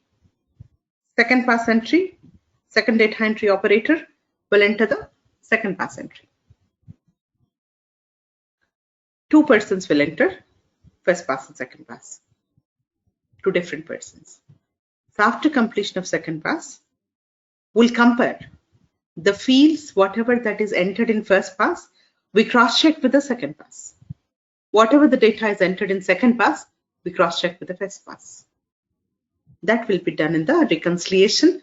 System will automatically run the reconciliation. If you can just open the comparison reconciliation. See, first pass, second pass, below second pass, comparison reconciliation. Okay, so this is what we do in the data entry. I'm just removing this one. So data entry is nothing but capturing the data, entering the data into databases, EDC systems.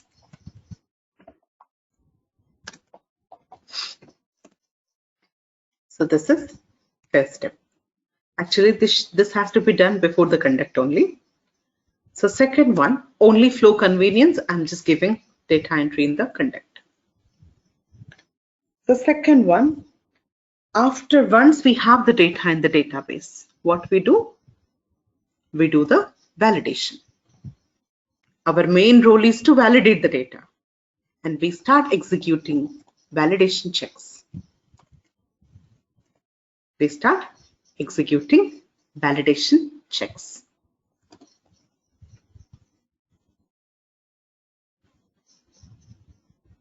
Excuse me, ma'am, I just have a question. Please. Thank you. So with regards to the data entry, you mentioned about first pass, second pass, and comparison reconciliation, right? So just to clarify, so this happens in the paper-based data entry and paper-based clinical trials, and then the data entered in the first pass and the second pass is the same, but by different persons entering the data. And usually in the second pass, if you are going for the paper-based, we go for the second pass because because of handwriting differ from person to person. Okay, so because it is paper, we have to enter in the database 2 times. Okay, 2 times when you are entering. If the same person enter, there is no point of second pass. Okay. That's the reason 2 different persons enter first pass and second pass. Okay, thank you. First pass person will enter first pass.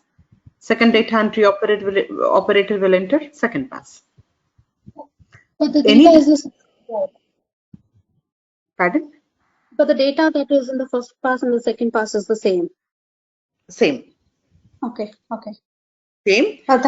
If you have any differences, deviations, that will be triggered in comparison reconciliation. Okay, I got it. Thank you. Okay, right. That will be clearly triggered. It will be highlighted in the blue color. Okay. Thank you, ma'am. But don't worry about this first pass and second pass and all. Just entering data, one-time data entry only. We enter the data into databases. Okay. Most of the times nowadays, no one is using paper. Okay. It is all electronic only. But again, why electronic? Why not paper? We'll go to in the further classes, we are going to discuss advantages, disadvantages. Why we converted to e-books. Those differences I'm going to explain in the further classes. Okay, right.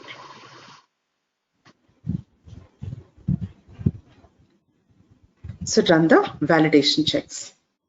When you run validation checks, how do you run? Executing validation checks. Creating validation check, we already did in the startup.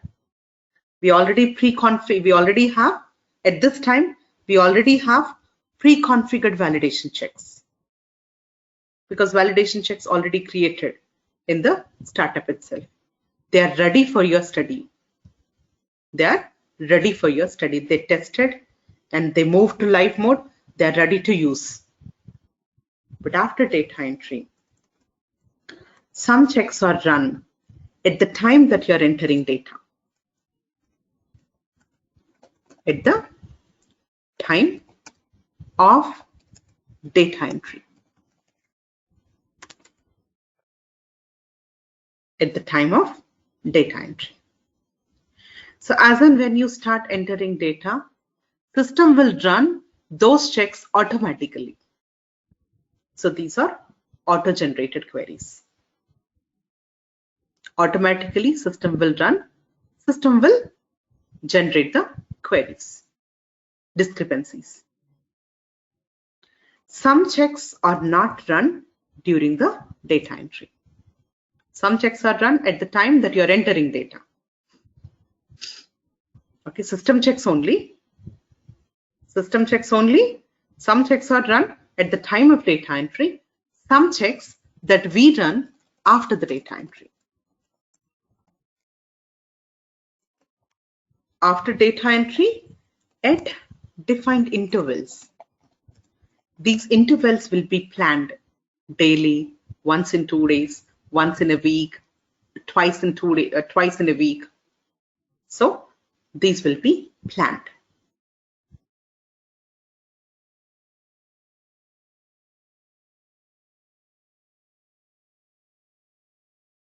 So at the time of data entry, some checks will be run.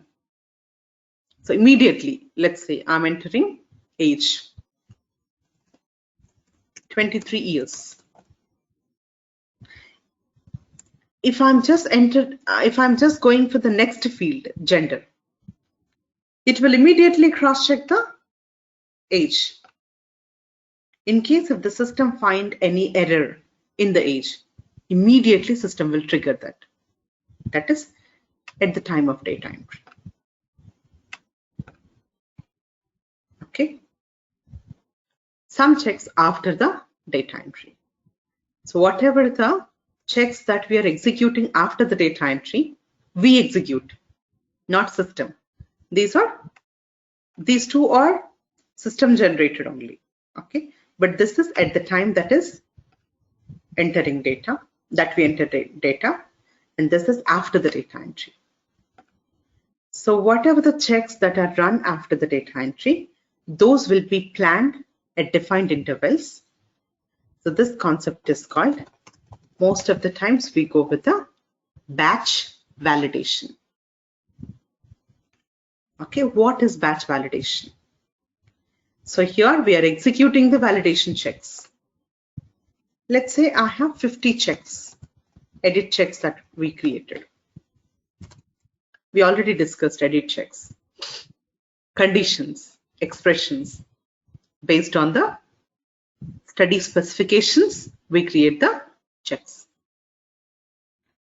So I have 50 checks, let us assume. All the 50 checks will be executed at a time if you run batch validation. Batch validation means at a time, system will execute all the checks. Usually, this batch validation will be done in the evenings, not in the daytimes. Okay, the time also they will plan, because daytime if they run batch validation, it will completely occupy the system. Okay, it will not let you to do other activities. That's the reason mostly they will do in the evenings when they leave for home. When they leave office, they will run the batch validations. That also will be planned. intervals will be planned, time will be planned. So your system will provide you option to execute one by one also. But that is not good, because 50 checks, if you go on executing one by one, it will take a lot of time. It will take a lot of time. Just observe here. We have two options here, you see. See, executing single procedure. All the way you have to select the procedure and run. One at a time. This is batch validation. All the procedures for your study. It will not ask you to select which procedure to run. It will not ask you to which procedure to run. If you have 50, if you have 100, all will be executed at a time. That is batch validation. Okay. So after collecting the data into database, after entering the data into database, so we plan to run the validation checks. Some checks are run at the time that you are entering data. Some are backend. Backend means after completion of data entry, we plan to run the checks. That is called batch validation. The concept is called batch validation.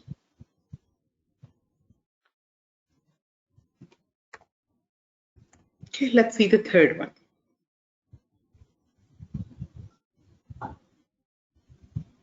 After executing, why we are executing validations? In order to identify the invalid data, inconsistent data, missing data, illogical data. In overall, these are called discrepancies. So in the third step, we are going to manage the discrepancies. So what we do, we identify the discrepancy. We locate the discrepancy. We resolve it. So we locate, we identify, and we resolve. Okay. So after executing batch validations or system validations, whichever it is, it will identify the discrepancies. So based on the condition, if condition is satisfied, if condition is true, then system will identify the discrepancies and system will give you those discrepancies. See. Okay, like this. See, someone entered wrong format for the date of birth. So it is showing value of so-and-so date of birth is not valid. So like this, after validations, it will show you discrepancies. So what we do? So here, some are self-evident corrections. When you're correcting, when you're managing discrepancies, some are self-evident corrections. For some, we need to generate the queries. Okay, here system generated queries will be there. Manual queries also will be there. Those manual queries are written by the data entry persons, CRA, monitors, or data managers. Okay, QA persons, quality review persons.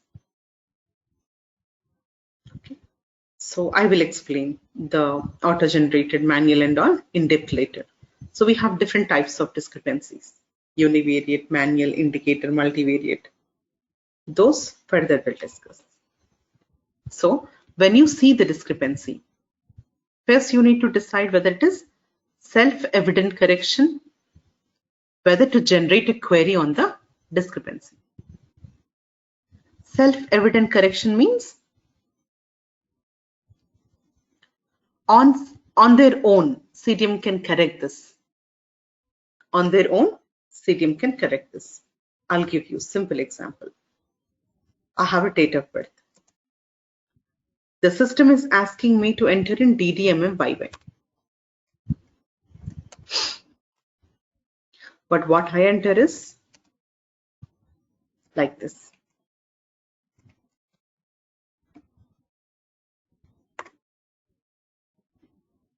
MMDDYY. System is asking me to enter DDMMYY, but the value that is entered into database is MMDDYY. It's just matter of only format change. So we can simply cross-check with the source. We can simply correct them. So it is clearly stating the value for so-and-so is not valid date. So range is like so. Format is not matching. So we can correct them. But for some, we need to generate the query. Let's say I have a check, diastolic greater than systolic. So as per your protocol, as per your study, diastolic BP should not be greater than systolic BP. As per the study, diastolic BP should not be greater than systolic BP.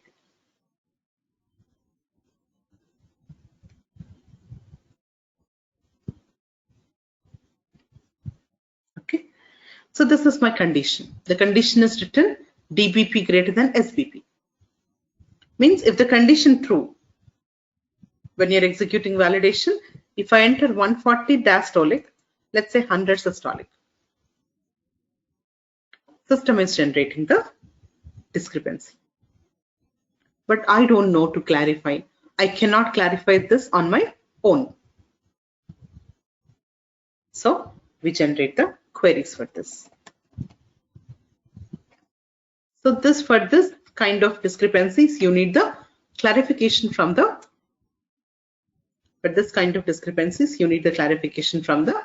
site. Okay. So we generate the queries through DCF, data clarification form, which we are going to do. See, DCF, data clarification forms. So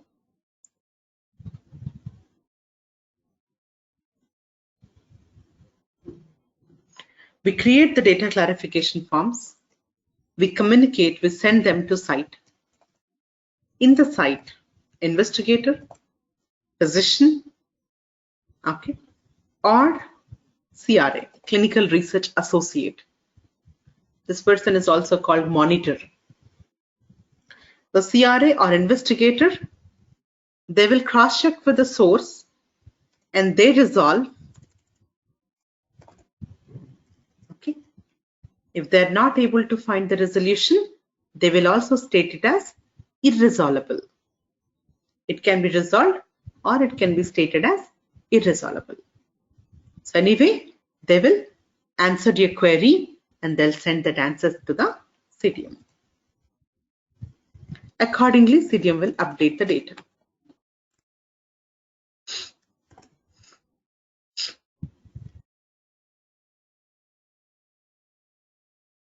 Okay, so this is what the discrepancy management. When we see discrepancy, so we need to decide whether it is self-evident correction or whether to generate the queries.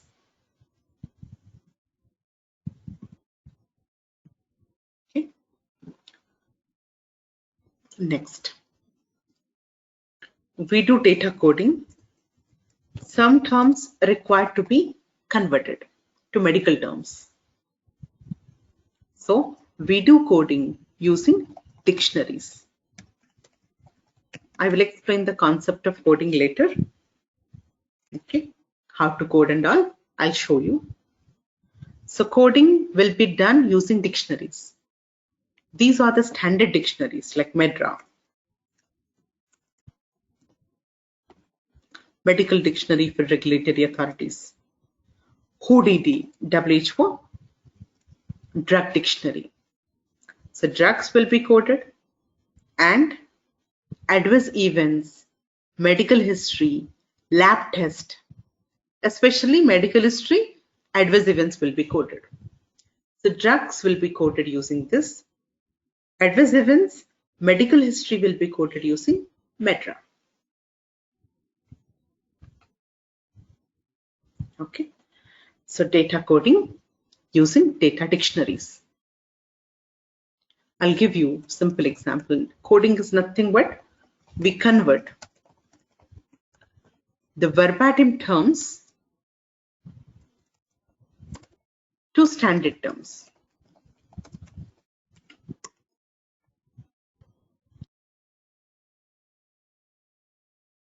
Verbatim terms to standard terms. What is verbatim?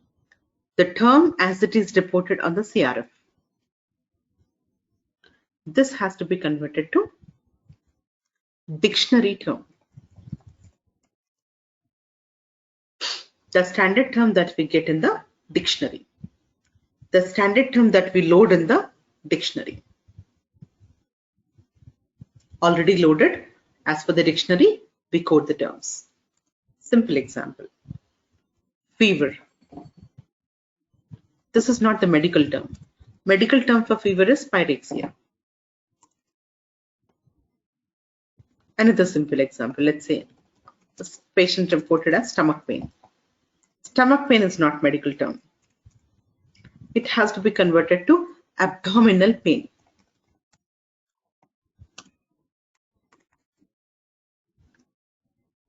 Abdominal pain.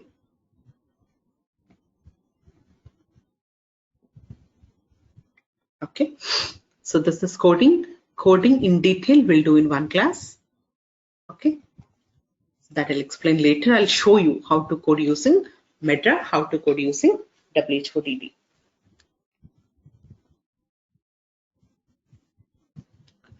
So fifth one is important, which is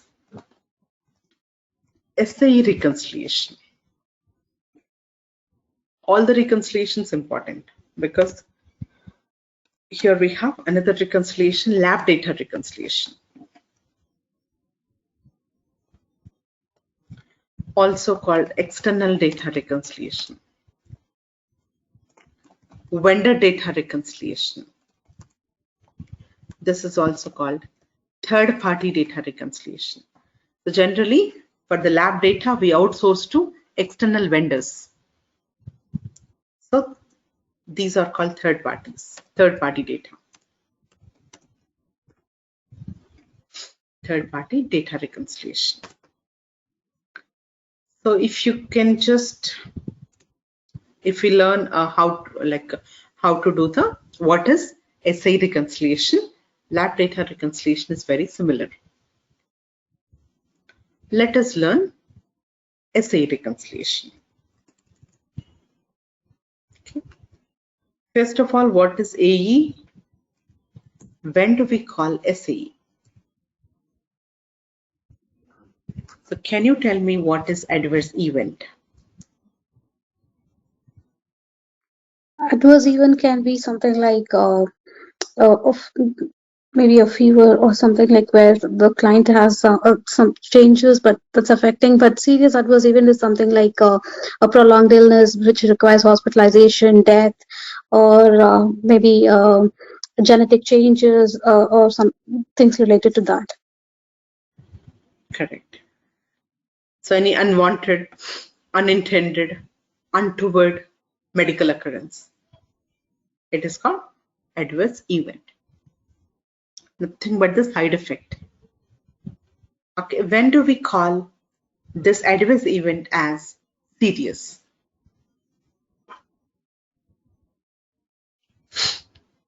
When it's gonna be the life-threatening condition, it's gonna be SAE. Correct.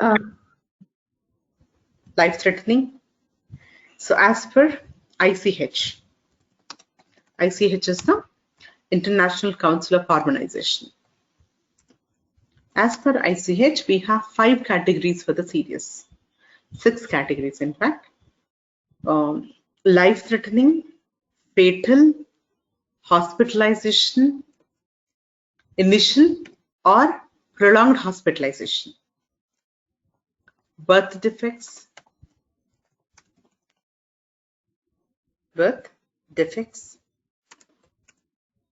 permanent disability,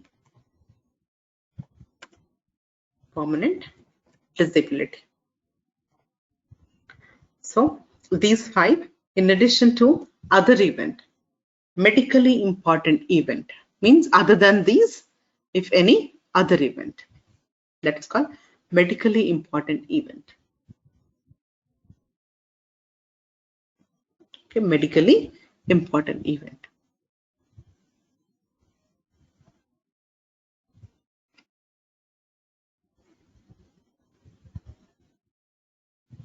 Okay, so this is what 5N. This is what the SAE and AE. Okay, we have term ADR also. We'll discuss later. The difference between AE and ADR we'll discuss later. So during the clinical trial, if any serious adverse event occurs during clinical trial, if patient is reporting any serious adverse event, investigator will fill the CRF, case report forms, send them to CDM. CDM will collect this into database. Okay, collect this CRF info into DB systems. At the same time, simultaneously, investigator also fill the reporting forms, safety reporting forms, because the timelines, okay, so emergency of the reports differs, timelines differ, case to case, event to event. That's the reason we have to send this information to drug safety teams also.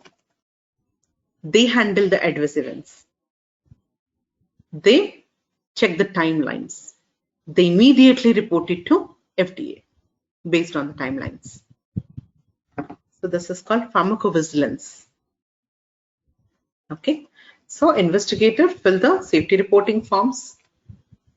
These forms, for these side effect, they will send it to drug safety. Drug safety need to process this case, need to generate a report on this and submit to FDA. For this, they also maintain the database. So they enter this data into their databases. They collect this data into their databases. So if you can see, same information is being entered into 2 different environments, 2 different databases. Information is same, but the information is being entered into 2 different databases.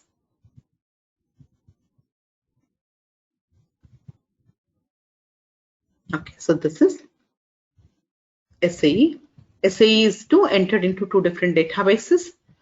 When you are using 2 different interfaces to enter the same information, both the interfaces must be cross-checked. So reconciliation is nothing but checking off each and every key safety variable, key safety variables between 2 databases. So whatever the data that the PV people, drug safety people collected into databases, whether the data is matching with the CDM database. That is called SAE reconciliation. Simple example. We have a death the date collected, which is entered in 2021.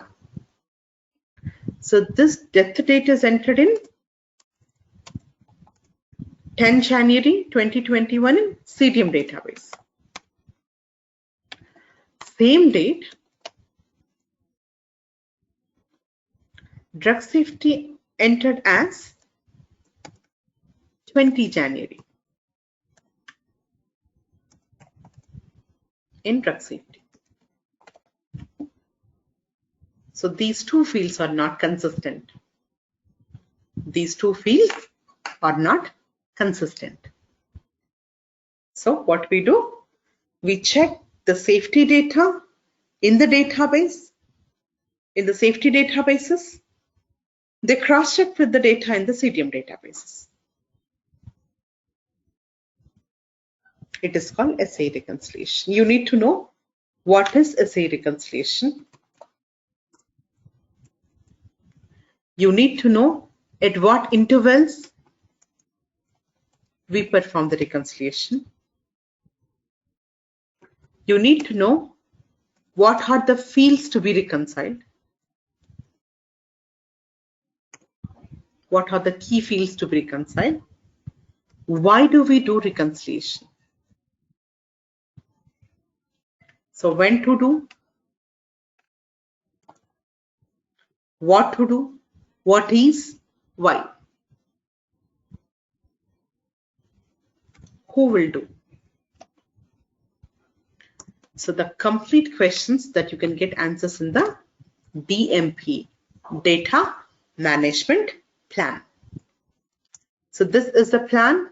It is a roadmap to conduct the clinical CDM related activities. The complete process will be explained in the DMP. So DMP will also include SAE reconciliation. See one example here.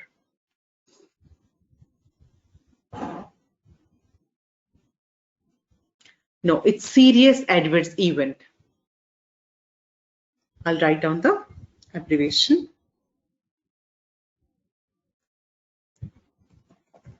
Serious adverse event.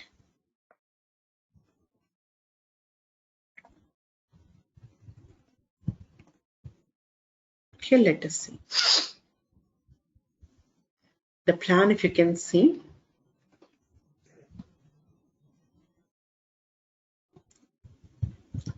DMP describing the SAE reconciliation. Okay, so at what intervals it will be given here, during the study or end of the study. So two databases must be reconciled to ensure all the information has been appropriately captured, reported to the regulatory authorities. Say at what frequency it should be done. DMP will identify which role involved in reconciliation process. Mostly data managers. What are all the data fields to compare? What are all the data fields to be compared? So generally the important fields to compare, I'll show you.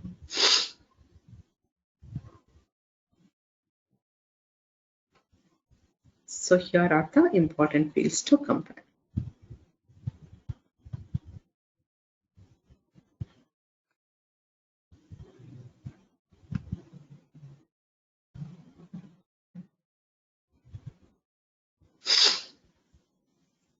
So generally start date, you can see it usually include all these. All about adverse event, study ID. What is the term? Is it death, heart stroke, whichever, the term which is used. Preferred term means standard term. LLT means verbatim term. Okay, these are all the coding related terms. Okay, after discussing coding, you'll be able to understand all these. System organ class, preferred term, LLT. We are going to discuss the complete coding in a day. Onset date, in case of any stop date. Onset date of the event, stop date of the event, outcome of the event, whether the patient is recovered, resolved, death, permanently hospitalized, whichever. Severity, mild to moderate, severe, life-threatening, whichever. Seriousness, is it serious or not? Causal relationship with the drug. Is the event because of the drug or not? After event, did the drug stop? Did the drug dose increase, decreased? Any action taken with the drug in response to adverse event. Okay, so this is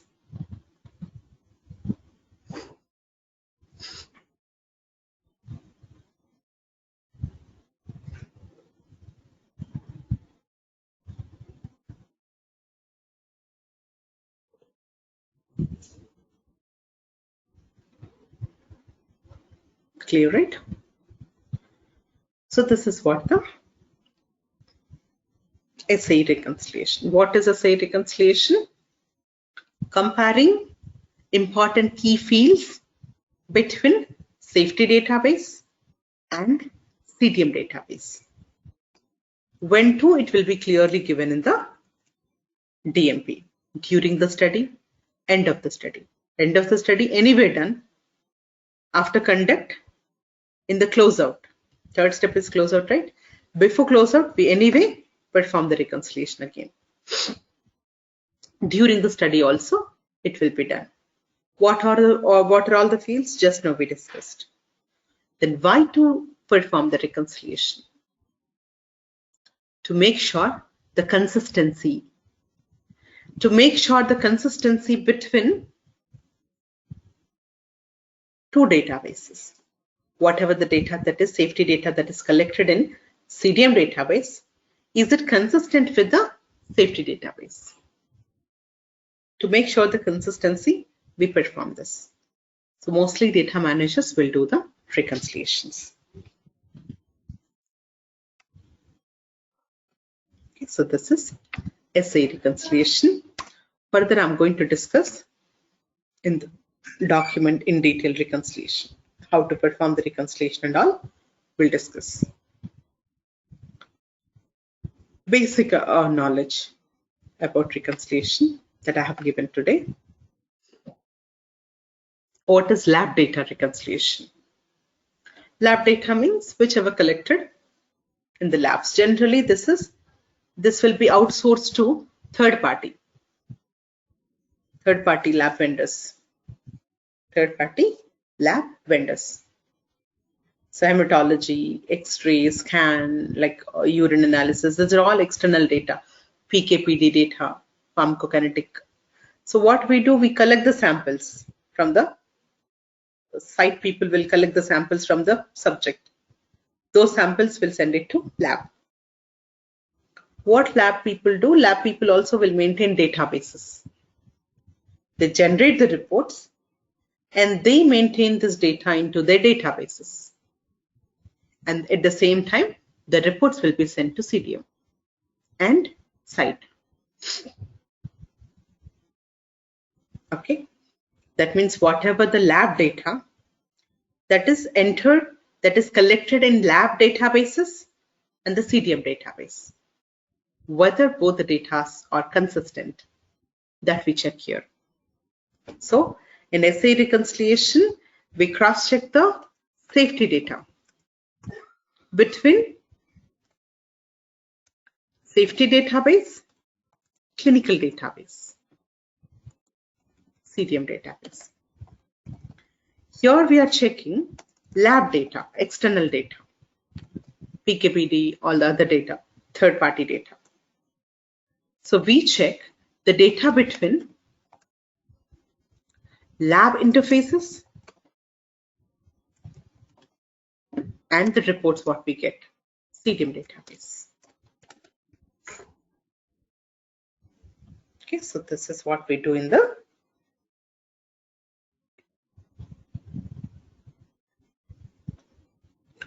lab data reconciliation. What is lab interfaces? Lab databases, what they maintain. Lab people also will be maintaining the databases. Okay, how it happen, we'll discuss later. Okay, so these are all the conduct steps. Okay, study conduct, data entry not comes under conduct. In the study conduct, mainly what we do, validation checks, execution of validation, batch validation, discrepancy management, query resolutions, coding, and reconciliations. These are all steps in conduct.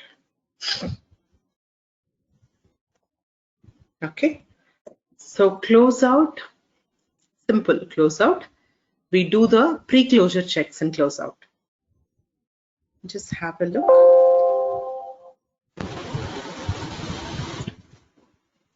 So this is conduct. Batch validation, data validation, discrepancy, coding, reconciliations. In the closeout, what we do? In the closeout, third step is closeout. Study closeout. We do the pre-closure checks. Means whatever we did in the conduct, discrepancy management, queries, reconciliations, coding, those are all that we check in the closeout. Before we close, before we lock, before we freeze. Next is data lock, data freeze, data lock, data freeze. So before we lock, before we freeze, we have to perform the checks. Okay, these checks are called pre-closure checks. Whatever we did in conduct, we just cross-check whether queries are resolved, whether all the data is entered, whether all the validation checks are executed, whether all the terms are coded, coded terms are accurate, whether reconciliation is done with a safety database, whether reconciliation is done with the lab databases.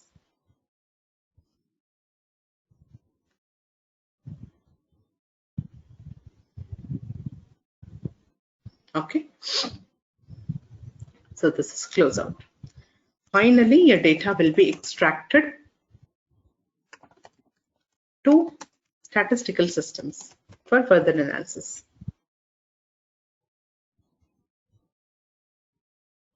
Okay, so this is what the complete CDM process. So today I'm going to do the complete clinical trial process. So we already discussed the basic outline of the clinical trial process. But today we are going to discuss with the designs, phases. Okay, so design, phases, types of the clinical trials. Designs, phases, and types of the clinical trials. So let's say the process will start with preclinical studies. Okay, as you know, the process will start with the preclinical trial. Preclinical is nothing but testing the drug on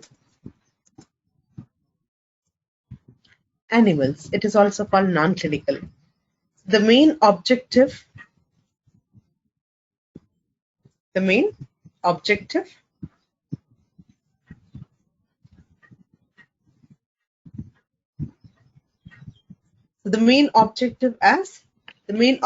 is pharmacokinetics, pharmacodynamics, and also toxicology studies. So kinetics, dynamics, and toxicology.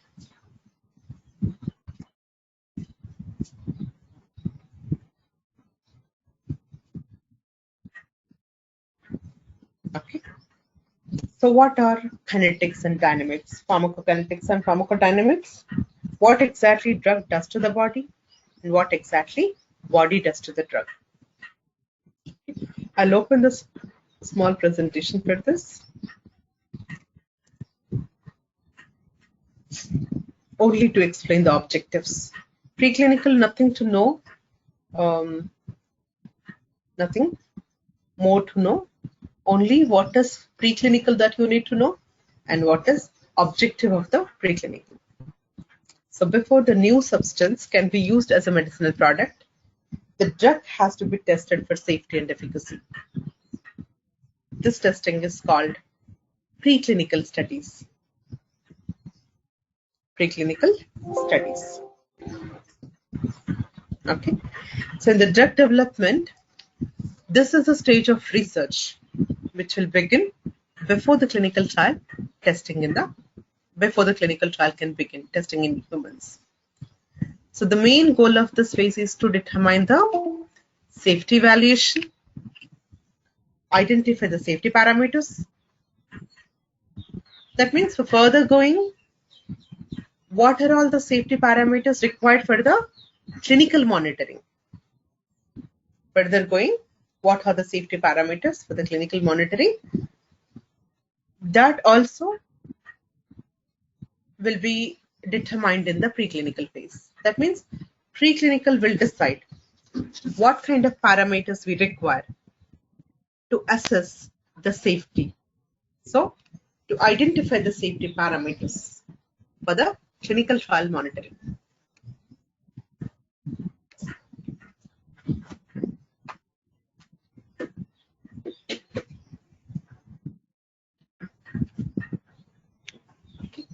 Also identify the potential target organs for the toxicity studies.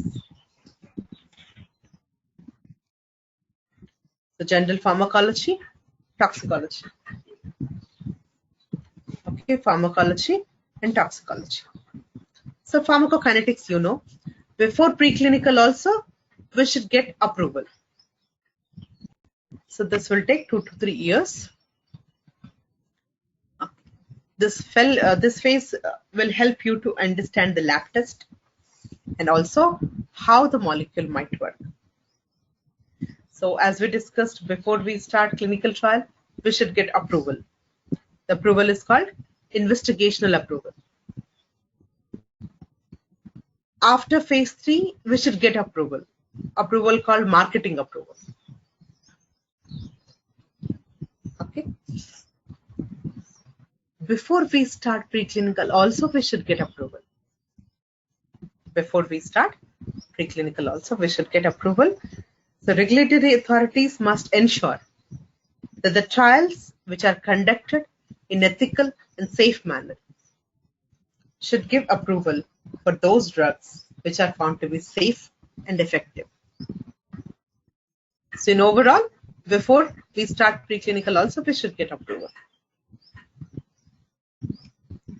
Okay. So kinetics ADME. In terms of ADME, we study the safety and efficacy. Okay. So absorption, distribution, metabolism, excretion. How the product is absorbed, distributed, metabolized, excreted. Liberation also.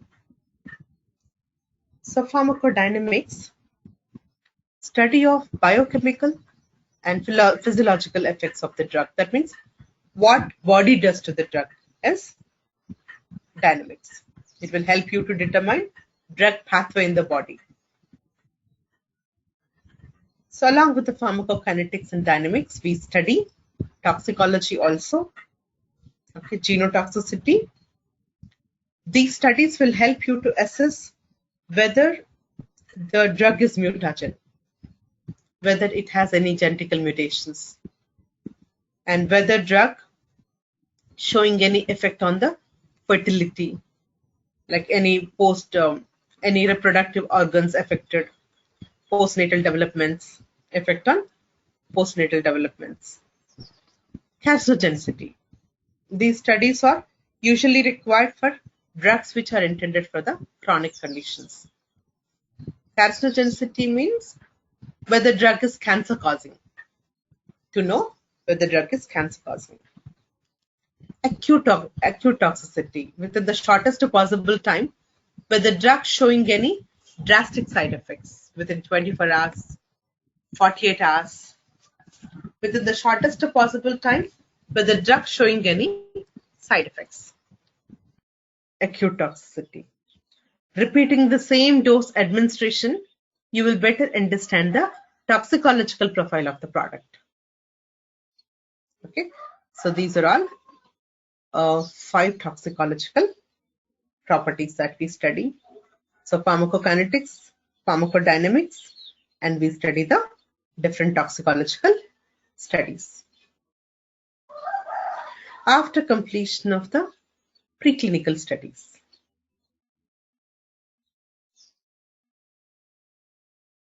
After completion of the preclinical studies.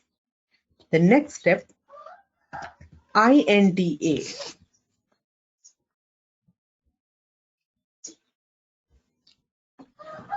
Investigational New Drug Application. Investigational New Drug Application. So this is the application by which pharma companies will get approval from the FDA. So we'll learn about INDA. So we did preclinical. Preclinical mainly, you need to know what is preclinical and you need to know what are the objectives of the preclinical. Okay. So next, we'll learn about INDA application, what to include in INDA, what is INDA. Okay, we'll see that.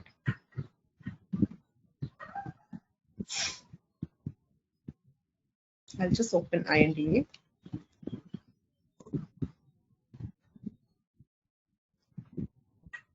So INDA, we submit as per 21 CFR Part 312. So what is CFR? Most of the people will be confused between CFR and CRF. So what is CRF?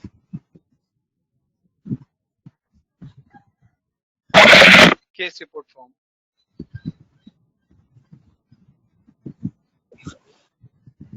Case report form. Correct. Case report form, which is used to collect the data from the subjects. Clinical trial related data will be collected on case report form.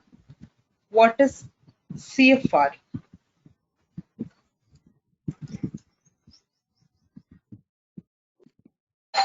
Code of Federal Regulation. Code of Federal Regulations. So these are the regulations which are given by the US government, given by Federal Executive Department, already registered in the Federal Register.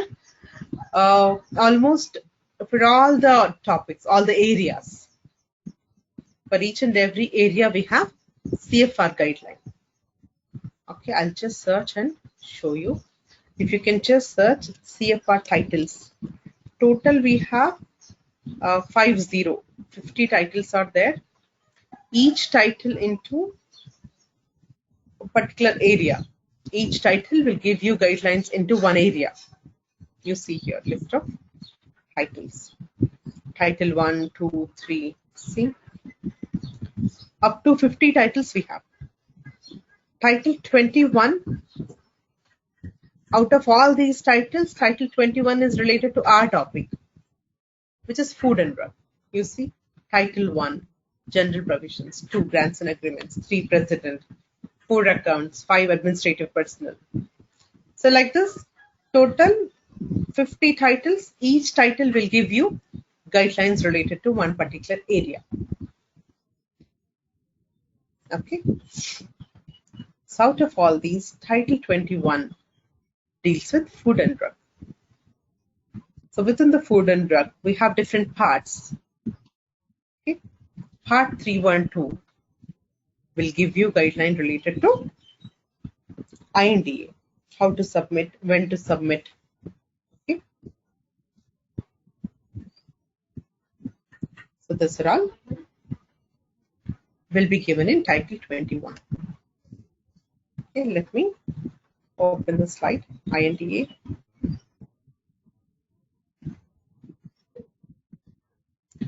So it is the application by which pharmaceutical companies obtain permission to ship the drug across all the state lines before marketing application for the drug has been approved. It is the application by which pharmaceutical companies obtain permission to ship the experimental drug across all the sites. FDA will review this application and they will assure the patients will not be subjected to any unreasonable risk. Then if application is clear, you'll get the approvals. Approval to what? Approval to test the drug on human beings. So what kind of details that we include in the application? So the details that we are going to include are whatever the data that we collected from the previous trial, preclinical trial, and the plans that we are going to conduct. Plans for clinical trial. Both we have to include. Include the preclinical data, means information about the preclinical, as well results from the preclinical. Animal physiology, details of the animal studies, and pharmacology, toxicology. So the complete information from the preclinical and the plans to conduct the clinical trial. Plans to conduct the clinical trial.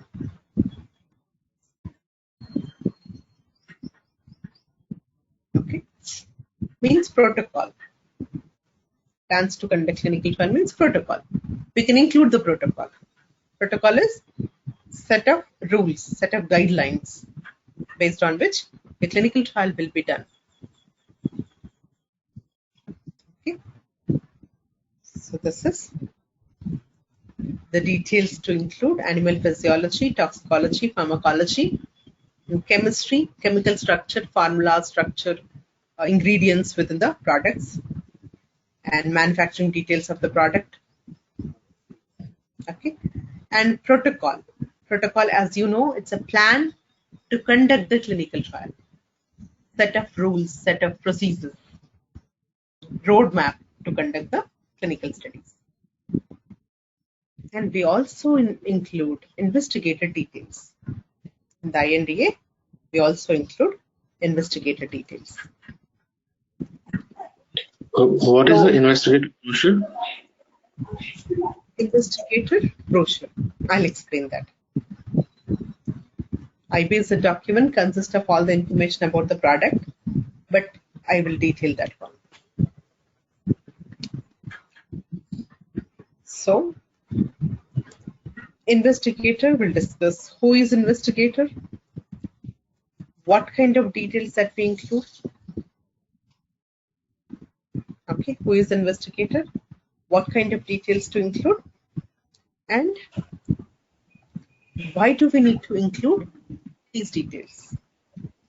Why do we need to include investigative details in the INDA? You know investigator. He's a physician, clinician, under whose personal supervision the drug will be given to the subject. He is the one who is responsible for conduct of clinical studies. Right. So what kind of details that we include about investigator? Investigator qualification, investigator experience, training details, investigator therapeutic area, in which therapeutic area that he is specialized with, which therapeutic area that he is specialized with. Why do we include all this information? Why do we submit all this information to FDA? Because FDA should know, FDA should ensure that the qualified persons conducting the research, medically qualified person, that too the qualified person in that particular therapeutic area, that will be given in the investigator details. Okay, so they have to ensure that the qualified person in that particular therapeutic area, whether the person is specialized in the therapeutic area. Let's say you're conducting clinical trials. So you're conducting clinical trials in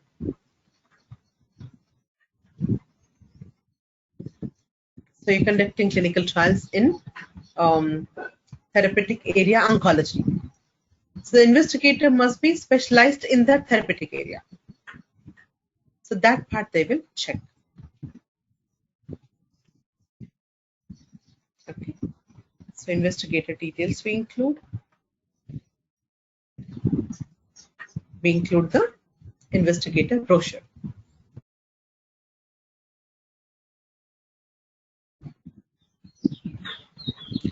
Investigator is not the document which will give you information about the investigator. By the name that you can understand that. See, by the name investigator brochure. It is not going to have investigator information. We include investigator information also, but investigator is not the one. Investigator is not the one. Okay. So investigator brochure is not the one which is going to give you information about the investigator. So by the name, most of the people will be confused. When I say investigator brochure, okay, it is not information about the investigator. It's all information about the product. Which product? Investigational product. Investigational medicinal product. Investigational medicinal product. Okay. Then sorry to interrupt you. Can you hear me? I can hear you. Please. Yeah, it's just not about the investigation product. It's about the clinical and non-clinical information. So it contains a wide variety of information rather than just about the investigator product. Correct. It's all about preclinical and clinical data will include safety, efficacy, the complete information about the product. Okay. So complete information about the product, whichever that you get from the preclinical and the clinical trial. And that too, it will be updated timely. Whenever you get the new information, investigator brochure will be updated. This brochure will be covered in a separate class. What are all the contents of the brochure? I'll cover in a separate class. But the question is, why do we call it as investigator brochure? It's not having the information about the investigator, but why do we call it as investigator brochure then? Can't we call it as product brochure?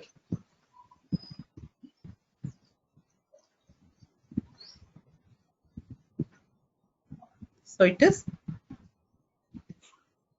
So it will have information that the investigator required to know. So before they start the trial, they must have information about the product. Okay, information about the background study, background information. So the information that the investigator should know, that will be given in the investigator brochure.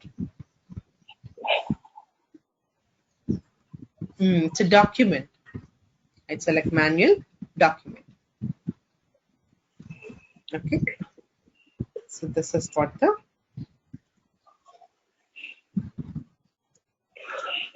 why does the investigator should know about the IMP? What is the significance of it? Because they should know, because they are the one they are going to give drug to the subjects, right? They should know what are all the expected side effects, risk, benefits, therapeutic activity. Okay, they should know the regimen details, dosing details, and all they should know. Because they are the one they are going to give drug to the subjects. Thank you. Okay. So these two are the basic documents that the investigator should have. Protocol, IB. Okay, protocol and investigator brochure. Okay. So this part will include in the application INDA. So with the information that we collected from the preclinical studies, and plans for the clinical studies, product information, investigator information. This all will be part of INDA. Now, after completion of the application process, by this will get the approval. By this will get approval. The approval is called investigational approval.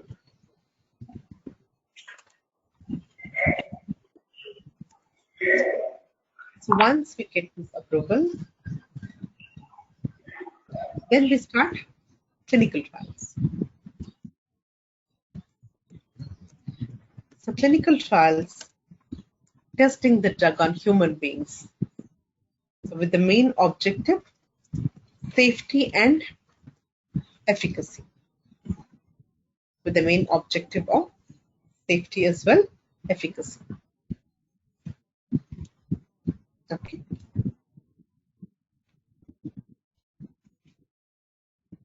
So clinical trials will be conducted to assess safety and efficacy. Okay.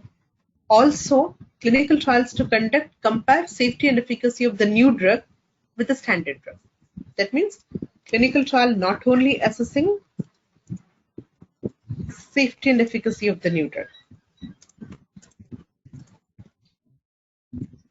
Okay. So it is also to assess, compare safety and efficacy of the new drug with standard drug. Standard drug means marketed drug.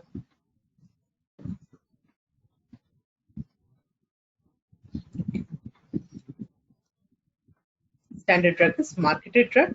It is also called active drug. Active comparator. Active comparator. Okay. So it is also compare. It is also compare efficacy of two marketed drugs. Efficacy of two marketed drugs.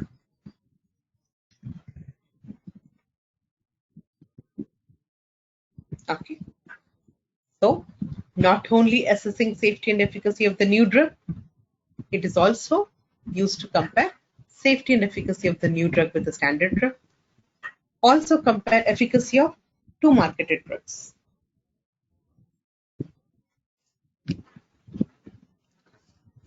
Okay, let us see. Let us learn types of the clinical trial. Designs are very important. I'm going to cover the designs and phases of the trial. The types, designs, phases. Okay. You can see the types. Clinical trial types are 4 types we have. Okay, so one is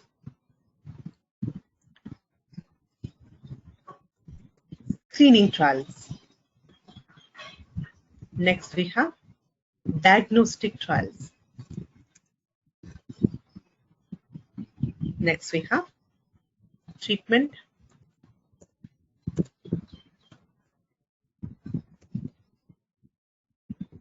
preventional trials. Okay. So treatment, preventional. What are the screening trials? What are the screening? Whenever we find better ways, better procedures, better operators, better devices to screen the particular disease. So we are experimenting the ways to screen the health condition, to screen the current disease.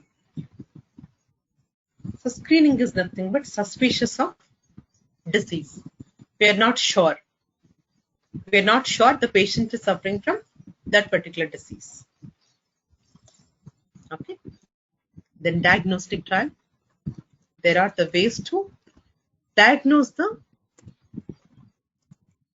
disease. There are ways to diagnose a disease. Okay. So we find better ways to diagnose the particular disease. Diagnosis is nothing but confirming the disease, knowing more about the disease. Diagnosis, nothing but confirming or knowing more about the disease. Next, we have treatment trials. Whenever we find better ways to treat the particular disease. Treat the disease.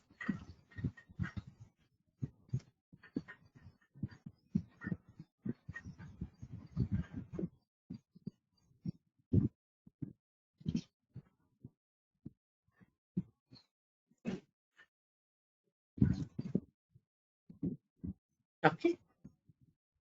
So preventional, whenever we find better ways to prevent the disease. Good example, vaccine.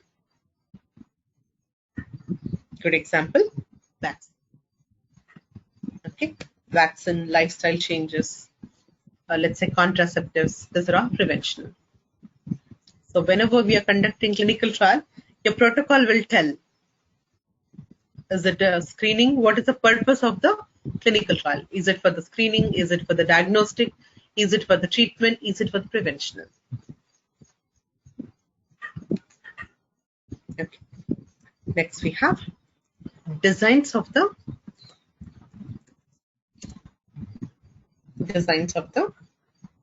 trials. So basically we have 4 designs. We have 4 designs. Design 1, based on comparison. Based on comparison. So we have 2 types of clinical trials based on comparison. One is active controlled. Other one is placebo controlled.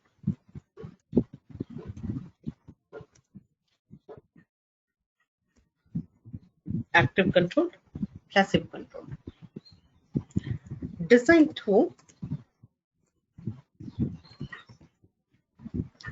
based on blinding process. Design 2 based on blinding process. So active control, whenever the new drug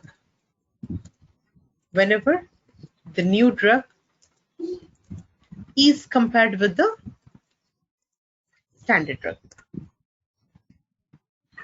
Standard drug is also called marketed drug. It is also called active drug. So whenever new drug is compared with the standard drug, active drug, so clinical trials are controlled studies.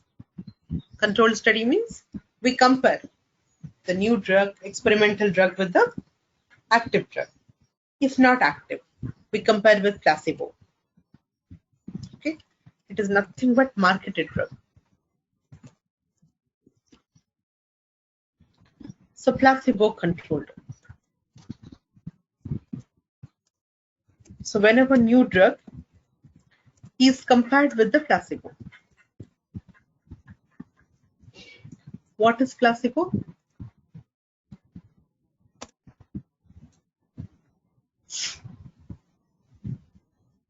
What is placebo?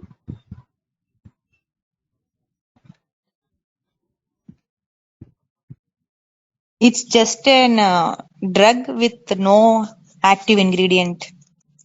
Correct. It is a drug with no active ingredient, no therapeutic effect. No therapeutic effect. So it is placebo is the inactive pill that has no treatment, no therapeutic value. It's a plain dummy product. Okay.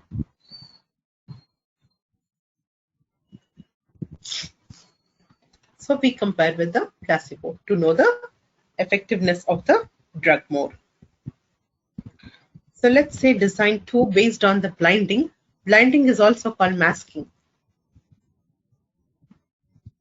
Blinding is a process in which one or more parties are not aware of the treatment, not aware of the drug. Blinding is a process in which one or more parties not aware of the drug. Let's say single blinded. Most of the times in the single, subject will be blinded. Subject is the only person who is not aware of the drug. In double, subject as well, investigator also will be blinded. In triple, quadruple also there. That I'll discuss later. Investigator and data analyst. Investigator as well, data analyst means statistician. Data analyst means statistician. Okay. Fourth one, open. Open to everyone, open to all. So, in the single blinded, subject will be blinded. Okay, question is, who is subject?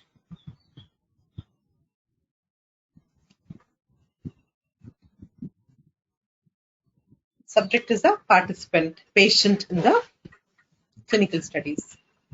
You know, investigator is a physician, statistician, analyst, who finally conclude the results. Then the question is, why do we mask subject? What will happen if the subject is aware of the product?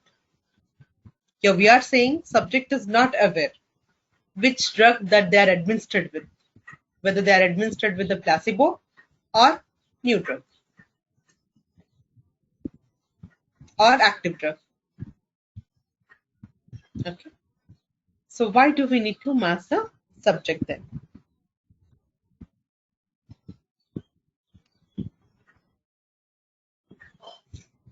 Let's say if I am the subject, if I am enrolling into clinical studies.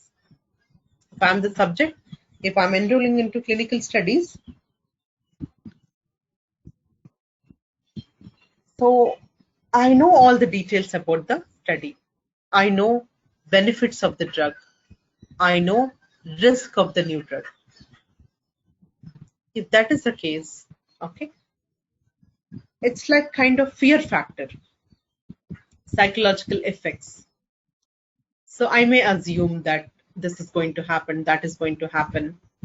Okay, I may going to die, or so I may face so and so side effect. So lot of illusions, hallucinations about the drug risk side effects, because you know that is a new drug which is not marketed. Okay, if that is the case, there will be so many side effects like depression, anxiety. So we may not be able to assess the exact safety of the drug, actual drug. That's the reason subject will be commonly blinded, you see. Single, double, triple, subject is commonly blinded. Then next, investigator. Why do we blind the investigator then?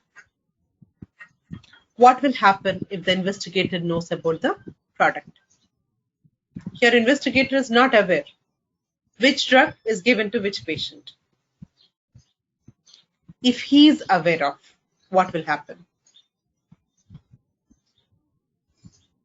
Let's say, if I'm the subject, I'm going to enroll into one of the clinical study. In that clinical study, investigator is my friend or relative.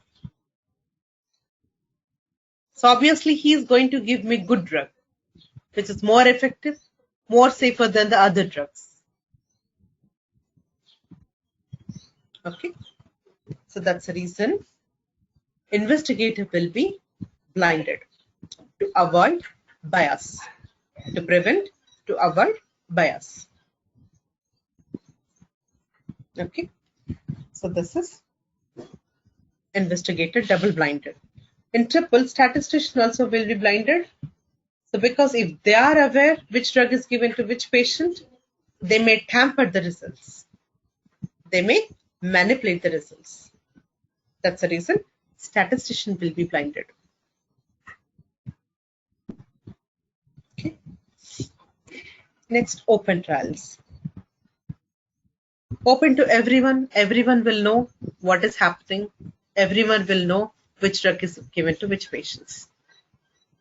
So generally, devices and surgical procedures naturally open. These are naturally open. Okay, let's see the design 3. Okay, as of now, we discussed design 1 and 2, right? I'll give you example for these. We'll give you example for 1 and 2. See here. Just see the title of the study, you'll understand. 24-week, 2 designs we discussed till now. One is placebo control, active control. So in this study, they are choosing placebo control. They are comparing the new drug. This is a new drug. They are comparing new drug with the standard drug. Sorry, placebo. Here it is given not active control, it is given placebo control. So whenever the new drug is compared with the placebo, it is called placebo control. So in this study, one group is given study drug. This is study drug. Okay. Silimulast. Another group is given placebo. Okay. So it is placebo controlled and double-blinded. Double-blinded, participant, investigator.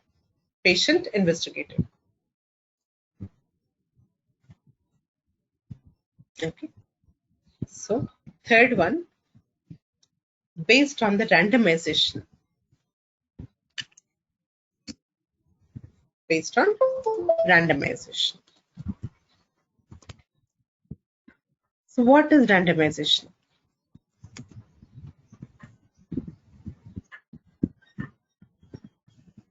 What is randomization? So based on randomization, we have 2 types, randomized, unrandomized. Randomization is nothing but randomly picking the subjects, randomly assigning the subjects to the groups. Let's say, if you are going for the randomization, this will be the assignment. Let's say you have 2 groups. Group 1 will be given drug A. Okay, let's see. What are all the subjects receiving drug A? Randomly, you can see there is no proper procedure. So 9, 4, 7, 10, 15, 18, okay, 19, 20. Number of subject number here. I'm giving subject number. Like this. So there is no proper order when you're assigning the subjects to groups. Random here and there. Okay, randomly picking the subjects, randomly assigning them to group. It is randomization. I have 20 patients, 2 groups. I have 20 patients, 2 groups. One group assigned so-and-so subjects. Remaining all assigned to group 2. Remaining all assigned to group 2.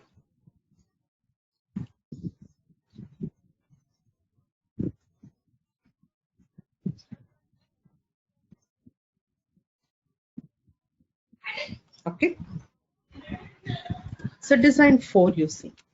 Okay, you just see the example again. Randomization, if you're going for randomization, it is called randomized. See, it is randomized. Randomization plan will be given by the statisticians.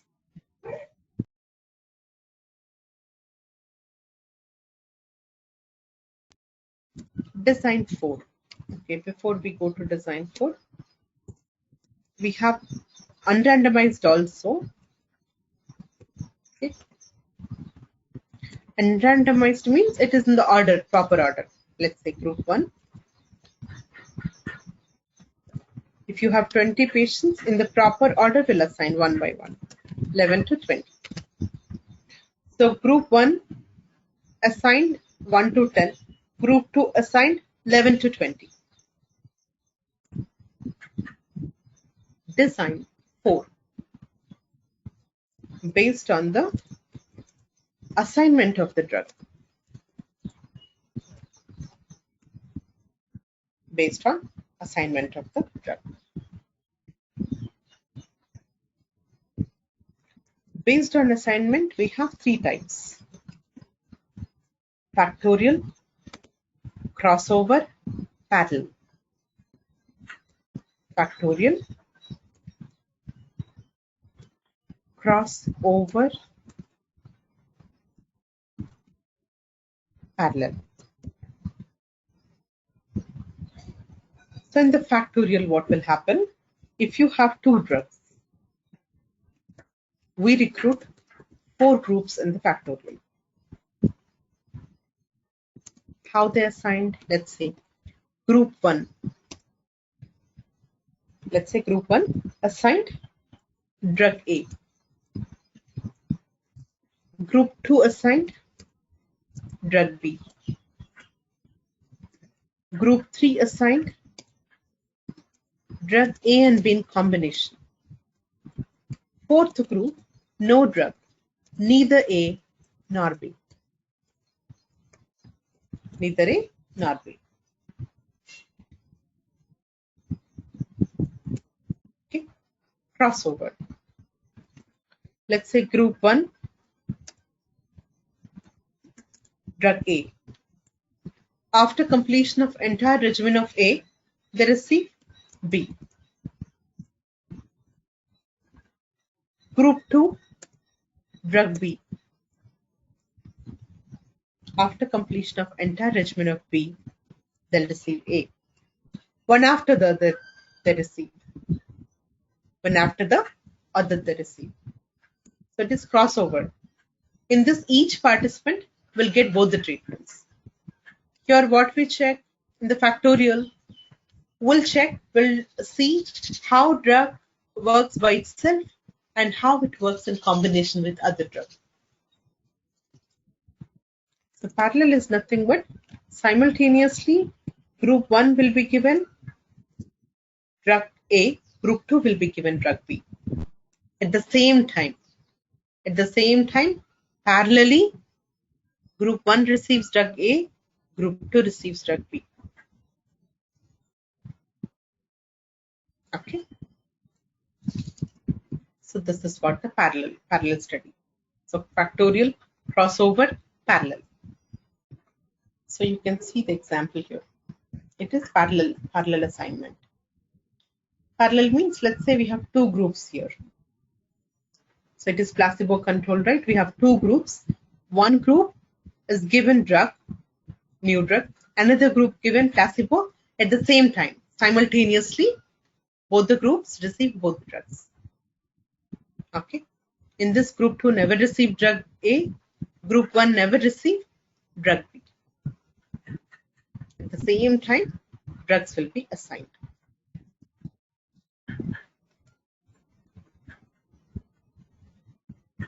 Okay. So these are the 4 designs that we have.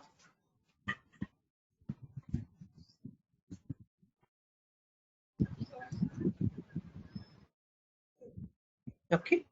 These designs are important. Okay. When we are discussing with the protocol. So designs are very important to understand. Go through once again designs. Okay. Phases I'll discuss later, tomorrow. So tomorrow I'll discuss with the phases and I'll start with the CRF contents.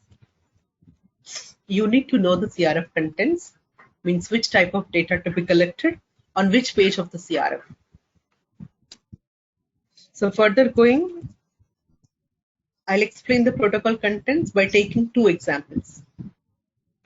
So protocol also I'll explain the contents of the protocol taking 2 examples.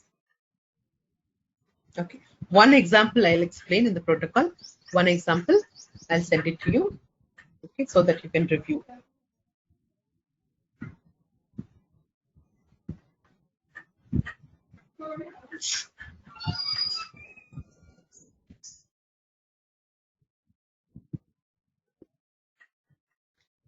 Sure, I'll send you in 1 hour. You will receive all the recordings, okay, and notes also.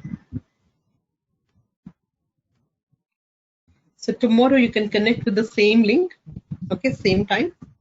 So we'll focus on the phases and the CRF contents. Contents are important, okay. So while designing CRF, these contents will help you. As for the protocol, we'll design the CRF.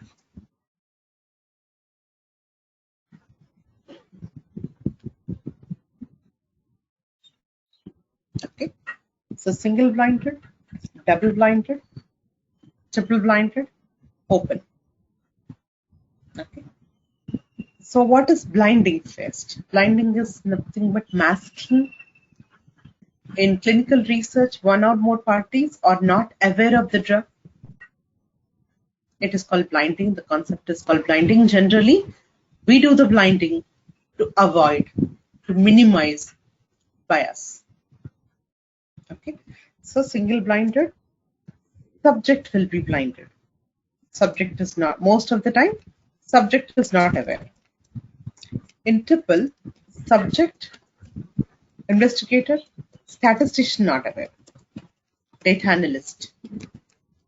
In double, subject and investigator not aware. Open will be open to all. Everyone will be, everyone will know about the treatment. Subject, investigator and statistician. So generally, devices and surgical procedures. Naturally open.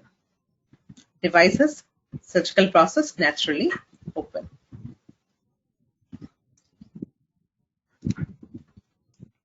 This is design 2. Based on design 1, active control or placebo control. Based on design 2, single or double or triple or open. Any of the 4. Design 3, randomized, unrandomized. If it is randomized, unrandomized. If it is randomized, so randomly picking the subjects, randomly assigning the subjects to the groups. Here and there is no proper format. Okay, so randomly assigning, randomly choosing the subjects, randomly assigning them to groups. Randomized, unrandomized. If you are following randomization, it is randomized. If you are not following randomization, it is unrandomized.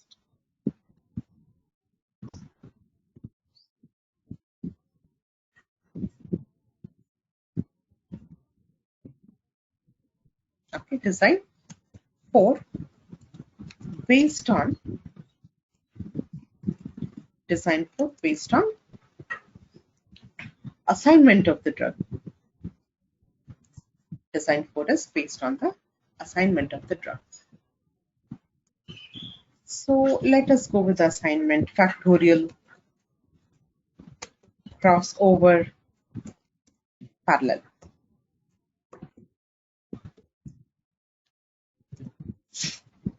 In the factorial, let's say assume you have 2 drugs. What happened? Group 1 given drug A. Second group given drug B. Third group will be given drug A and B combination.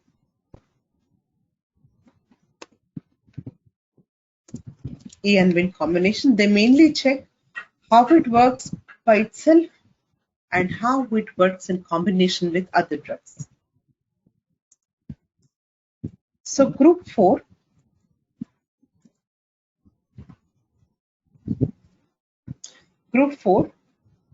neither A nor B, no drug will be given. Neither A nor B, no drug will be given.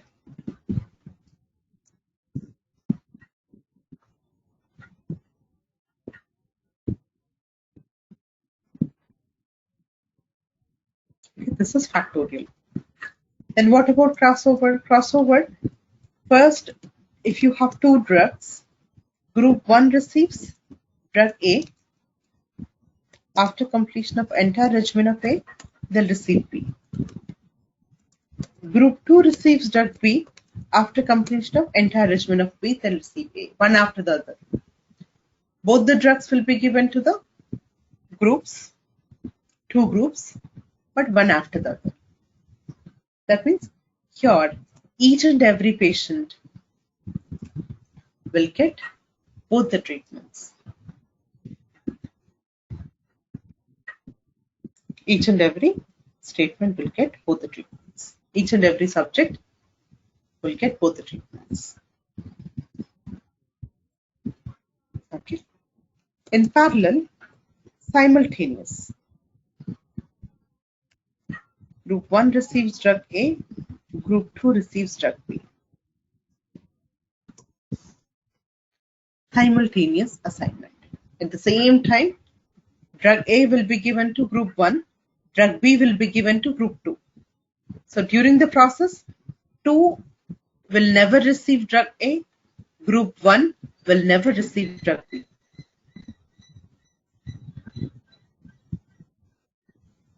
So in the assignment, we take any of the 3, factorial, crossover, parallel. Here we take any of the 2, randomization and randomization. Here any of the 4, any of the 2. Is it clear, Shreyas? Any questions in this designs? No, ma'am. Now it's clear. Like yesterday, it was like confusing. Now that's what I was just saying. Like, so, and this design is given by the study peer, like pharmaceutical company. Protocol. In the protocol, it will be clearly given. In the title itself, it will be given. After the title, they will explain also what is what. Yes, this is official title, randomized, 24-week, double-blind, placebo parallel. Yeah. It will give you objectives in the title as well, which disease that you're treating, duration, design.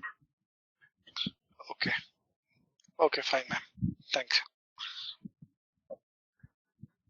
So let us discuss phases of the clinical trial.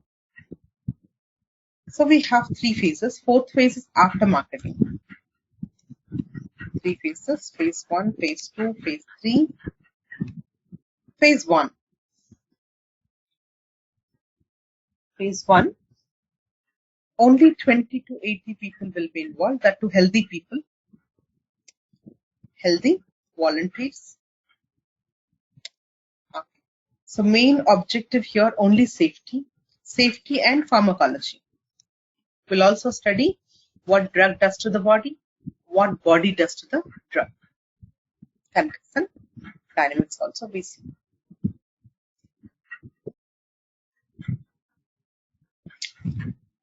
Let's see. The scientific name for this is non-therapeutic studies. Non-therapeutic trials. Why non-therapeutic trials? Because we are not going to see efficacy of the drug. We are not going to see here therapeutic activity of the drug.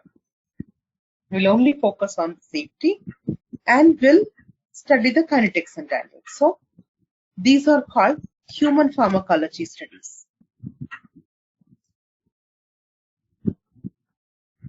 These are called human pharmacology studies. Okay, by experimenting the drug on human beings, we study kinetics and dynamics. So this is phase 1. Phase 1 will be done in 2 steps. 1A, 1B. One is single ascending dose studies. 1B, multiple ascending dose studies.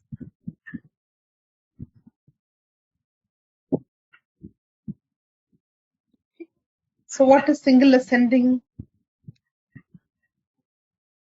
Single ascending dose studies. Multiple ascending dose studies. In single ascending, what we do, we'll just go on increasing the dose you see here. In phase 1, first time we're experimenting the drug. In the phase 1, first time we're experimenting drug on human beings. So we start with very small dose of the drug. Very small dose. Very small dose of the drug will be given small group of people. This group will be observed for a certain period of time. During this period, if there are no side effects, if patients are not showing any adverse effects, what we do, will increase the dose. That increased dose will be given another group, different group, small group. Different group, small group. This group also will be observed for a certain period of time. Even if here also there are no side effects, again we'll increase the dose, escalate the dose. So this is a continuous process. This is continuous process until patients start showing up intolerable side effects. Until patients start showing up intolerable side effects. So the dose at which patients start showing up intolerable side effects, that dose is called MTD. Maximum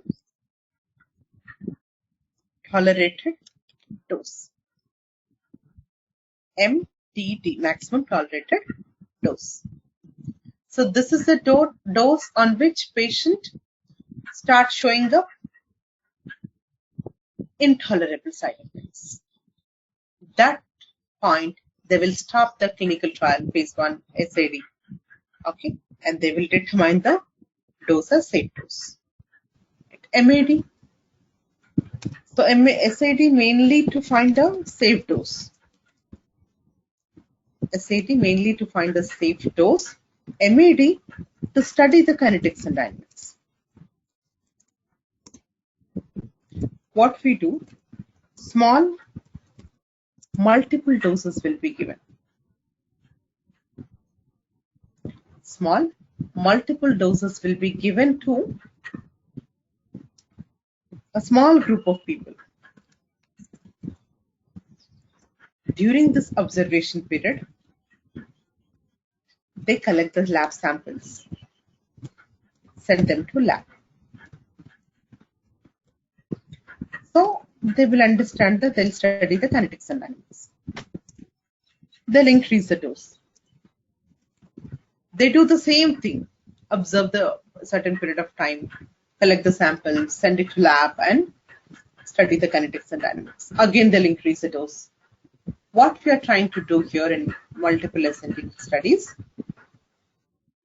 we are studying kinetics and dynamics, how it is going to work in multiple increasing small doses. How it is going to act.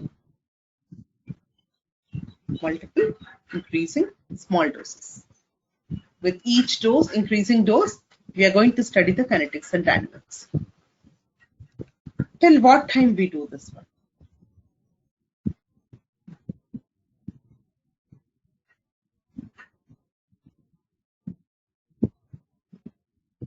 Okay.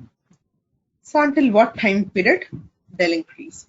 Until predetermined level. Predetermined level means So which is already determined in the predetermined level of dose. So the level already determined in the SAD. Up to that level, MAD will continue. MAD will continue up to the predetermined level, which is in SAD. Let's say this here determined level is 100 mg. Up to 100 mg, they'll go on increasing the dose. Let's say they start with 10 mg. Multiple doses 10 mg. Multiple doses 20 mg. Multiple doses 30 mg. Up to 100 mg, they will continue. So phase 1 is to know the safe dose and kinetics and dynamics. Okay, so that's the reason these are called non-therapeutic studies and human pharmacology studies. Phase 2 therapeutic trials. Phase 2 therapeutic trials.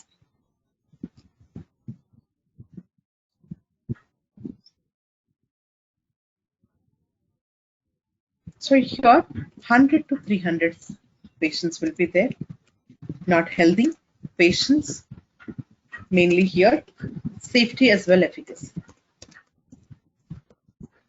Safety and efficacy. We'll continue to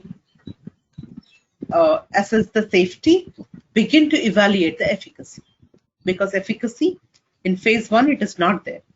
Phase 2 we are starting with efficacy also. We are going to see how well the drug works against the disease. Okay. Phase 3, 1000 to 3000 will be involved.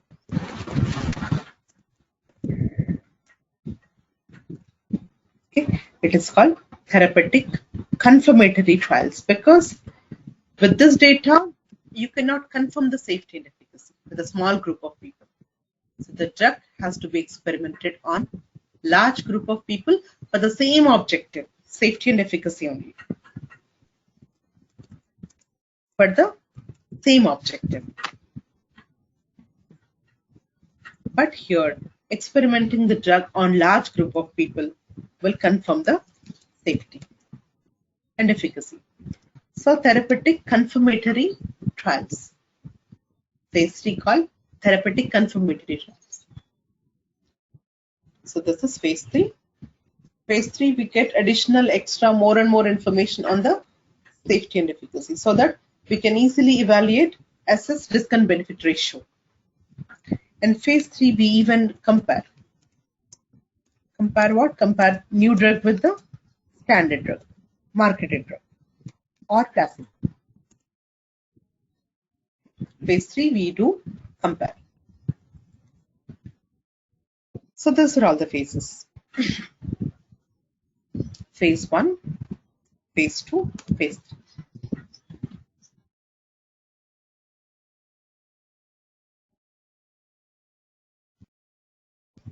Okay, see here. Phase 1, human pharmacology studies, non-therapeutic studies.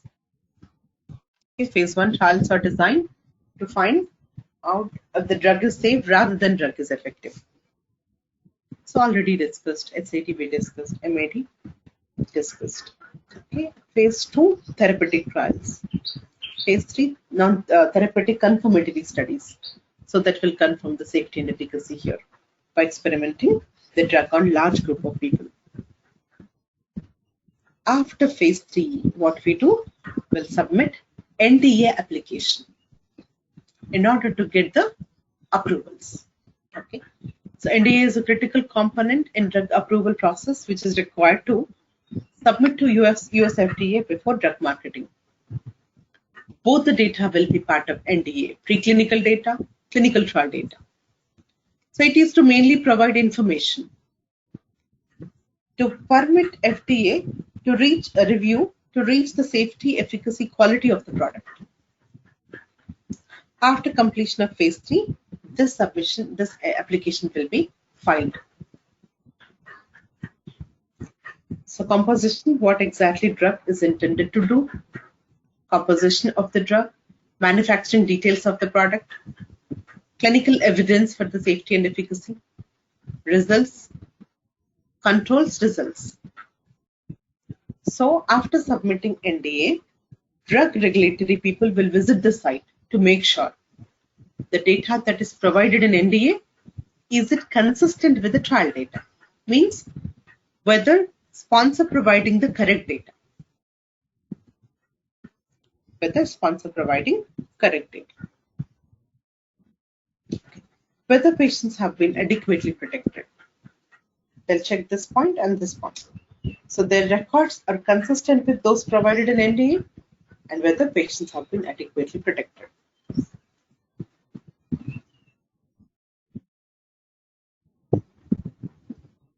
Okay.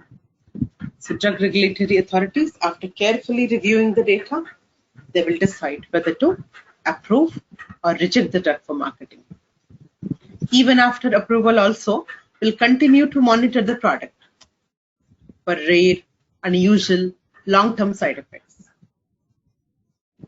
It is called phase 4 post-marketing surveillance. So this phase 4 will start immediately as and when the drug is released into market. So it is important phase, gathers enough evidence for the safety and efficacy. Who will conduct phase 4? Sponsoring company and or regulatory authorities. Sometimes it is phase 4 is a shared responsibility of both the parties, regulatory bodies and the sponsoring company. Okay. If any serious rare long-term side effects occur because of the drug, so regulatory people will recall the drug, reject the drug for marketing, and also they will restrict the drug. They will decide whether to recall, whether to continue, whether to restrict the drug.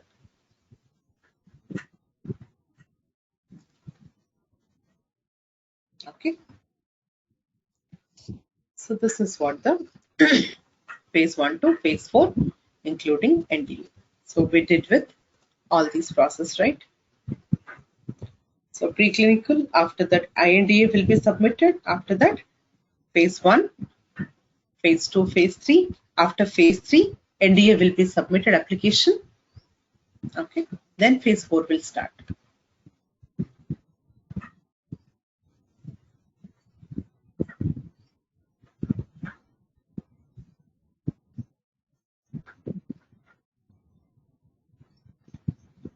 Okay. This is the flow that we discussed.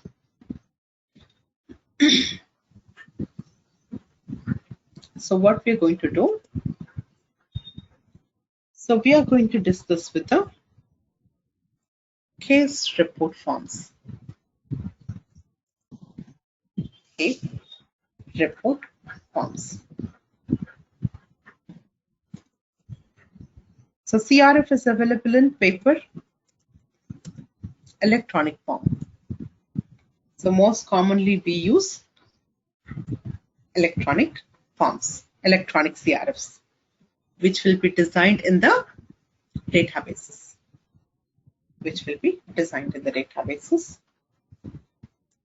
Paper and electronic versions available.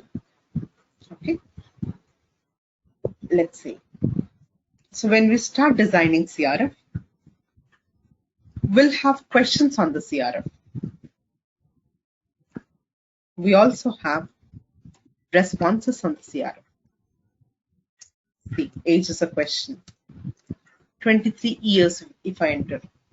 This is the response. So this is the question. This is the response. Okay.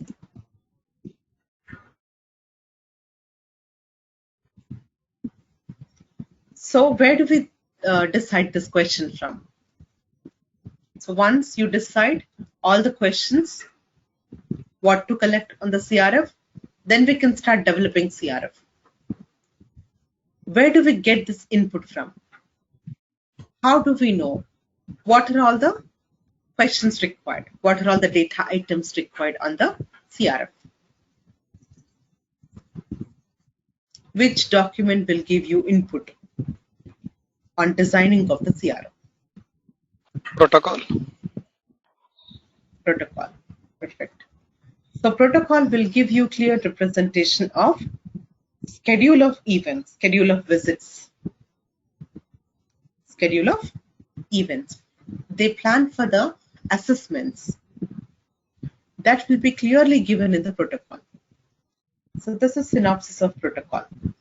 All are explained here, designs and all explained here, you can see. Inclusion, exclusion, eligibility criteria, safety duration, see. Visit window is given here, you can see. See, during which visit of the patient, which data to be collected. Like this, in the protocol, it will be clearly given what to collect on the CRF. Means CRF should be consistent with the protocol. CRF should be consistent with the protocol. So where do we get the responses from? Site. From the Let's site. say from the site. Right. From the site you will get the details. Will the site initially start collecting data on the CRF directly? You see, example, I have lab data. I have lab data. Are we directly collecting this lab data on the CRF? Where do we get this lab data? Medical records. Right. So lab data you will get from reports, lab reports. So where do we get these lab reports from? Laboratories, vendors, vendor labs. Vendor labs.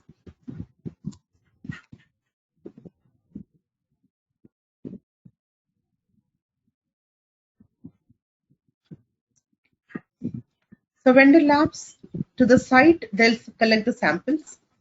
Site people collect the samples, send it to vendor lab. Vendor labs generate the reports. From these reports, lab reports, the data will be entered into lab examination CRF. Lab CRF. So your data on the CRF to be filled from the lab reports. The lab report is called source document. So for your CRF, the source is lab. In this case, source is lab. So lab reports are the source documents. Let's say I have to collect study drug dosing details. Study drug dosing details.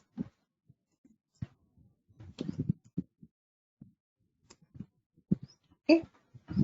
Study drug dosing details. Page CRF. This is CRF. So where do we get this data from? From the prescriptions, physician prescriptions. And from the physician prescription, you'll get to know the formulation, you'll get to know the dose, unit, route of administration. Okay. These are all, duration, frequency. These are all you'll get from the physician prescription, investigative prescription. Okay. And you will also get the data from the patients. Patient will be maintaining diaries. This diary also can be electronic, it can be paper. So daily dose log they maintain. Daily dose log they maintain. When does the patient started taking drug, any complications, any improvement in the dose, at what time that took the dose, after dose any changes that they observe. So they will fill it in the diaries. They'll fill all these details in the diaries. For the next visit, whenever patient is coming for the next visit, the diary will be submitted to site. The diary will act as source. Ma'am, a quick question. Yeah, please. Ma'am, these diaries are shared with us. Yes, site only mostly collect the data. Site will have access to them, okay, and CDM also. In the images, what they do, they will scan them, okay. Okay. Yeah, they will place it in. They will save it in PDF, and PDF will be attached to the databases so that you can directly open them. Even let's say X-ray films also will be shared with you. Okay, ma'am. Okay. Cant reports also will be shared with you. Those are all will be attached to the data entry fields. Okay. In the field itself, you can attach them. Let's say I have a question, lab, let's say scan results. So scan summary that I'm writing. Along with that, you'll have option to attach scan report. Okay. Even you'll have some space to enter the comments also related to that particular field. So those I'll explain later. But source documents will be shared so that we can compare the source document data and the CRF data. The concept is called SDV, source data verification. Okay, verifying the data on the CRF. That means simple. The data on the CRF will be cross-checked with the source. Because when you're collecting the data from the source. So we need to cross-check whether the data is correctly entered from the source. It is source data verification. So diaries will act as source. Like that, there are so many source documents. We did only 2 examples, lab reports and diaries, subject electronic diaries. So we'll have a lot of reports. Physician notes, surgery notes, nurse notes, patient's past medical records. These are all act as source document. Source document is the original document. Okay, certified copies of the data.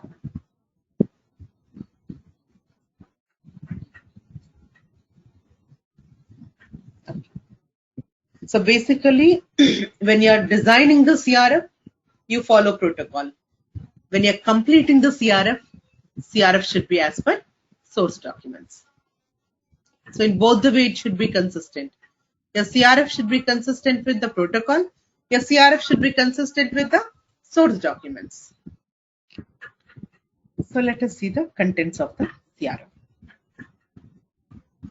So we have different contents. Each and every CRF will have header part. See the header part. Just observe the header part of the CRF. Each and every CRF, more or less, each and every CRF will have header. So this is good example for the CRF. I'm going to share the CRF with you. And this is 63 pages of CRF. This is a bit lengthy study. This is a bit lengthy study. So 63 pages are there. And the study treatment period, 14 days.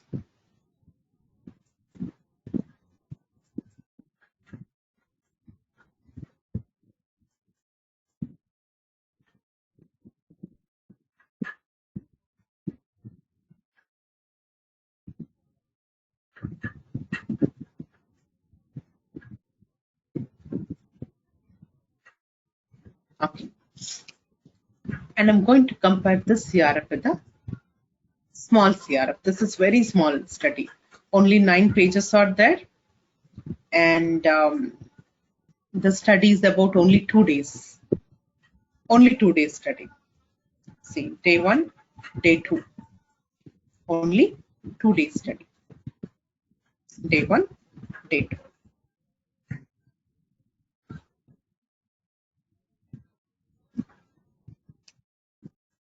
Right. Let us see the header part.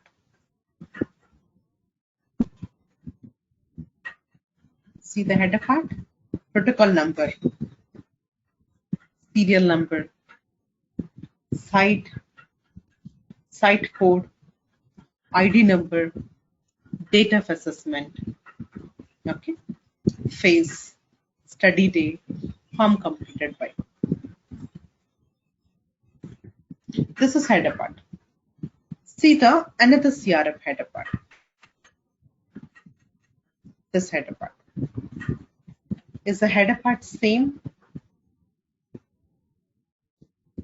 More or less same fields it is collecting, you can see. More or less same fields it is collecting. See the another CRF page. So header will be same, common to all the CRF pages. Header will collect the unique information like study ID, subject ID, site ID, visit number, visit, on which date the data collection done. Okay, so these details will be collected. So let's see the first part of the CRF. Inclusion, exclusion. This is a criteria. This criteria also clearly given in the protocol. It is nothing but what type of people to be included and what type of patients to be excluded. Let's say I would like to recruit age. This comes under inclusion. Let's say I have a question. Is a patient suffering from back pain? Our study is on back pain. I have a question. Is a patient suffering from back pain since 6 months? So this is my requirement for the patient to consider. Is the patient suffering from back pain since 6 months? Yes or no? All the inclusion question answer should be yes or no. So answer possible answers collected yes or no. Let's say is the patient age between 20 and 80. This is my required age range. Yes or no? Answer should be yes. Because whatever the questions that you are including in the inclusion criteria, those type of patients you are going to recruit. Let's say exclusion. I don't want to recruit pregnant women. Is the patient pregnant? I don't want to recruit pregnant women. Is the patient pregnant?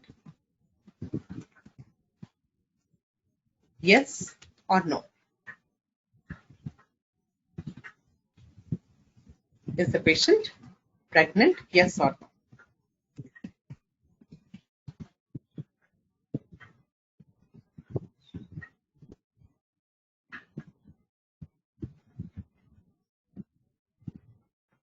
Okay. Let's say, is the patient lactating? Yes or no? Okay. So answer should be no here. For all the inclusion questions, answer should be yes. For all the exclusion questions, answer should be no. If any of the inclusion, no. Any of the exclusion, yes. We will not recruit the subject. Will not recruit the subject.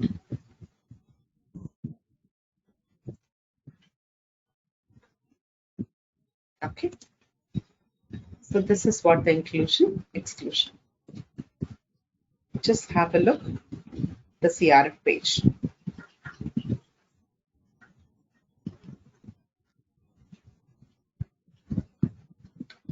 So almost every CRF will start collecting first inclusion, exclusion.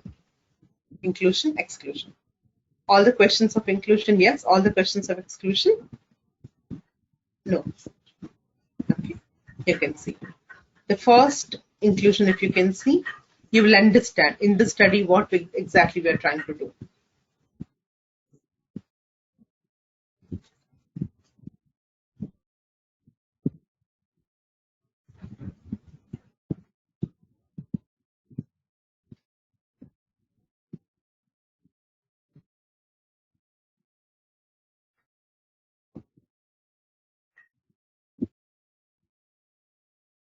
Okay. So treatment-seeking males, non-pregnant, non-lactating females, 15-year older, who fulfill the DSM-IV criteria for opioid abuse. So we are treating the subjects who are suffering from the opioid abuse, opioid drug.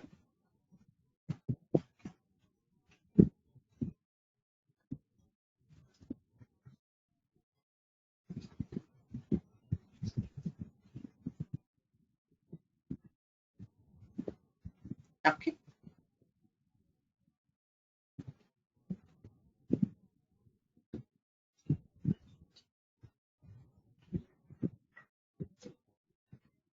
So this is inclusion, exclusion. Lot of questions here. Inclusion mainly will decide what type of people to be included. This one, what type of people to be excluded from the study.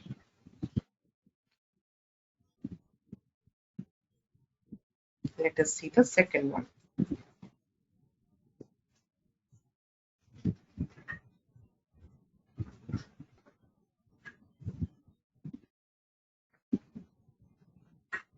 Demographic details. Can you tell me demographic data? What type of data to collect in demographic? Height, weight, sex, head circumference. Is the subject Height, weight. No, ma'am. The demographic data means is the subject is Asian or a white male or African male or a female. Race, ethnicity. Right. We collect the gender, date of birth, age if possible. Other? Ethnicity. Ethnicity. Marital status, education, years, employment status. This all will be collected. Height and weight comes under vitals, not demographic. Okay, height and weight comes under vitals. So next we have medical history. You can observe here, as part of demographic data, they're collecting substance use here. This is demographic form. Demographic details on the first page. On the second page, they're collecting substance use, alcohol, heroin, because this study is substance-related study.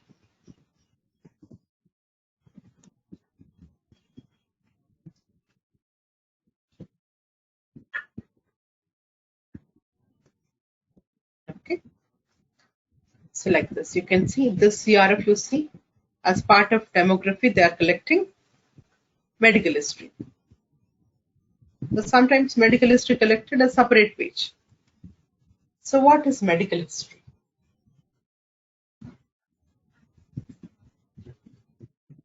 Current and past What medication. Yeah, past and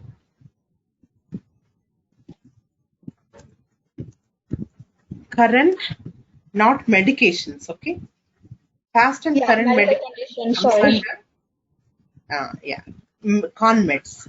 Concomitant medication is a separate form that we collect. Okay. Medical history, past and current medical conditions. Past and current medical conditions. Okay. So all the medical conditions will be listed like allergy, seizures, okay, diabetes, any kidney-related diseases, arthro-related any problems. You can see all the medical conditions listed, and patient will be asked, Okay, patient will be asked whether patient is suffering from so-and-so problem previously, and at the time of enrollment also the question is asked. Let's say allergy. Patient will be asked, do you have allergies previous? And at the time of enrollment also, do you have the same issue, same problem? Let's say patient is suffering from migraine previously. At the time of enrollment, patient will be still asked whether he is suffering from the migraine at this moment also. That means at the time of enrollment also, whether they have same problem. So this is medical conditions listed. Next we have vital signs. So generally, what kind of details comes under vitals?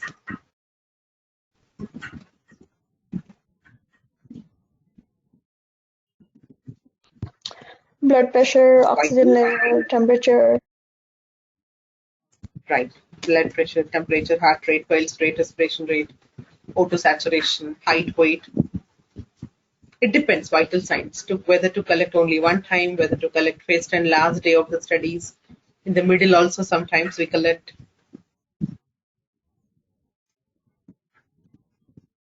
Okay. Next. Study medication details, physical examination. Before that, physical examination form. So what kind of details that we collect on physical examination?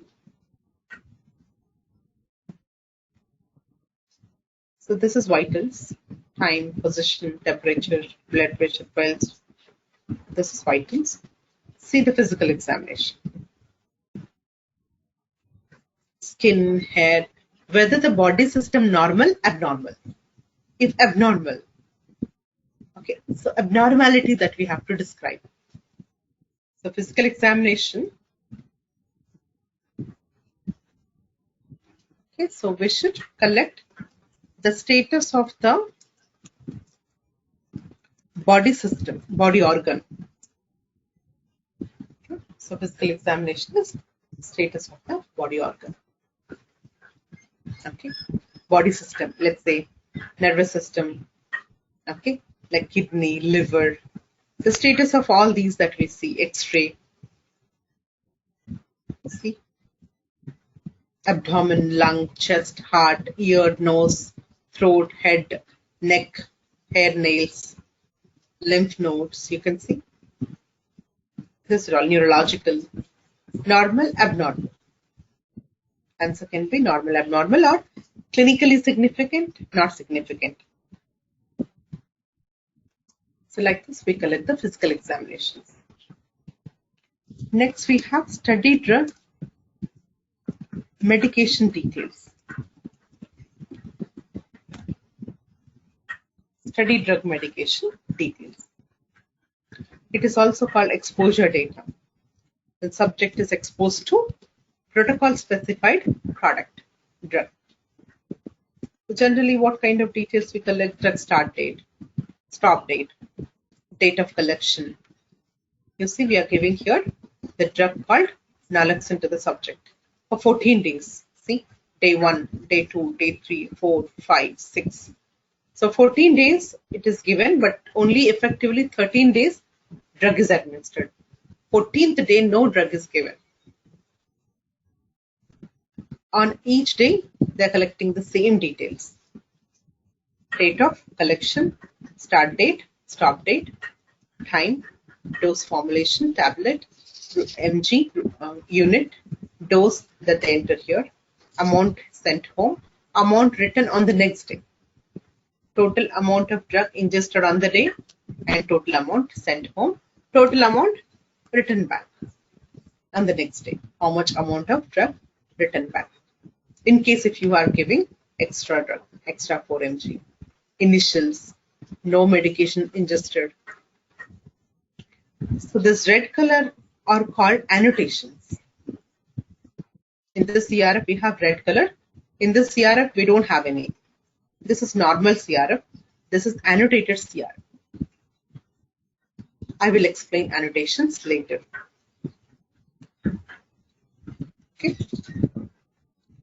So regular CRF will not be with the red color markings, pink color markings. Okay. If it is with red or pink color markings, fluorescent color any, that will be annotated CRF. Okay. So this is study drug details. Concomitant medications. Can you tell me what is concomitant drug, concomitant medication? If the subject is taking any other medications during the study? Right. Along with the study drug. If the subject is taking any other drug, it is called concomitant medication. So generally, when do they take the concomitant medications?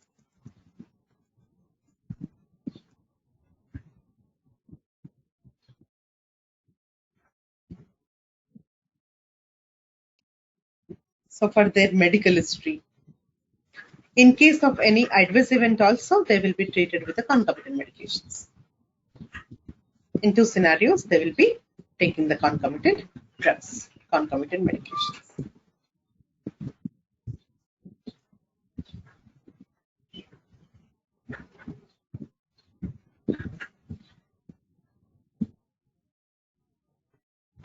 Okay, let me show you concomitant medication form.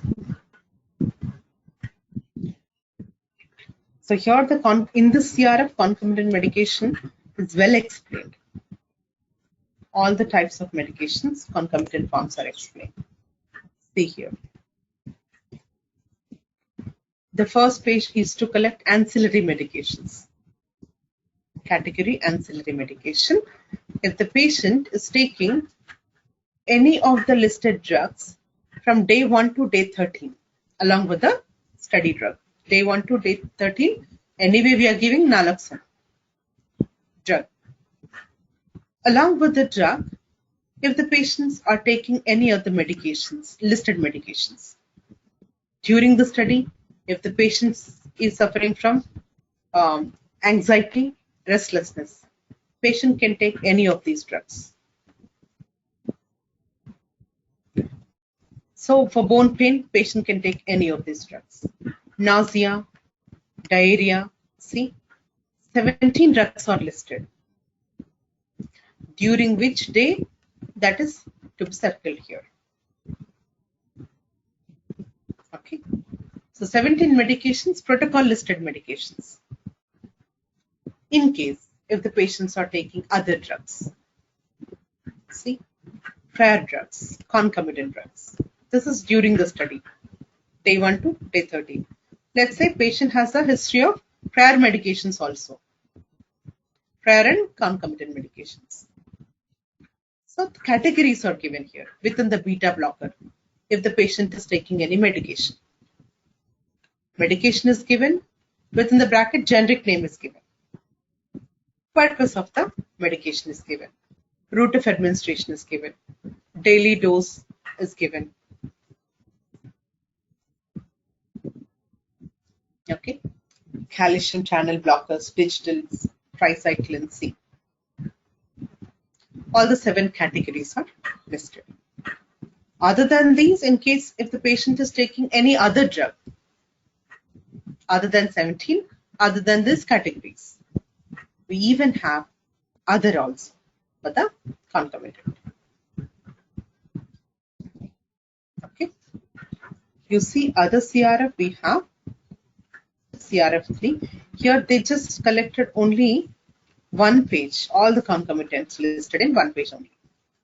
So no specifications of categories, you see.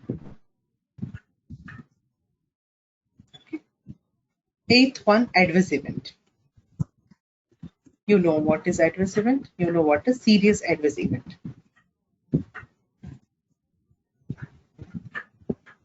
So what is adverse event? What is serious adverse event?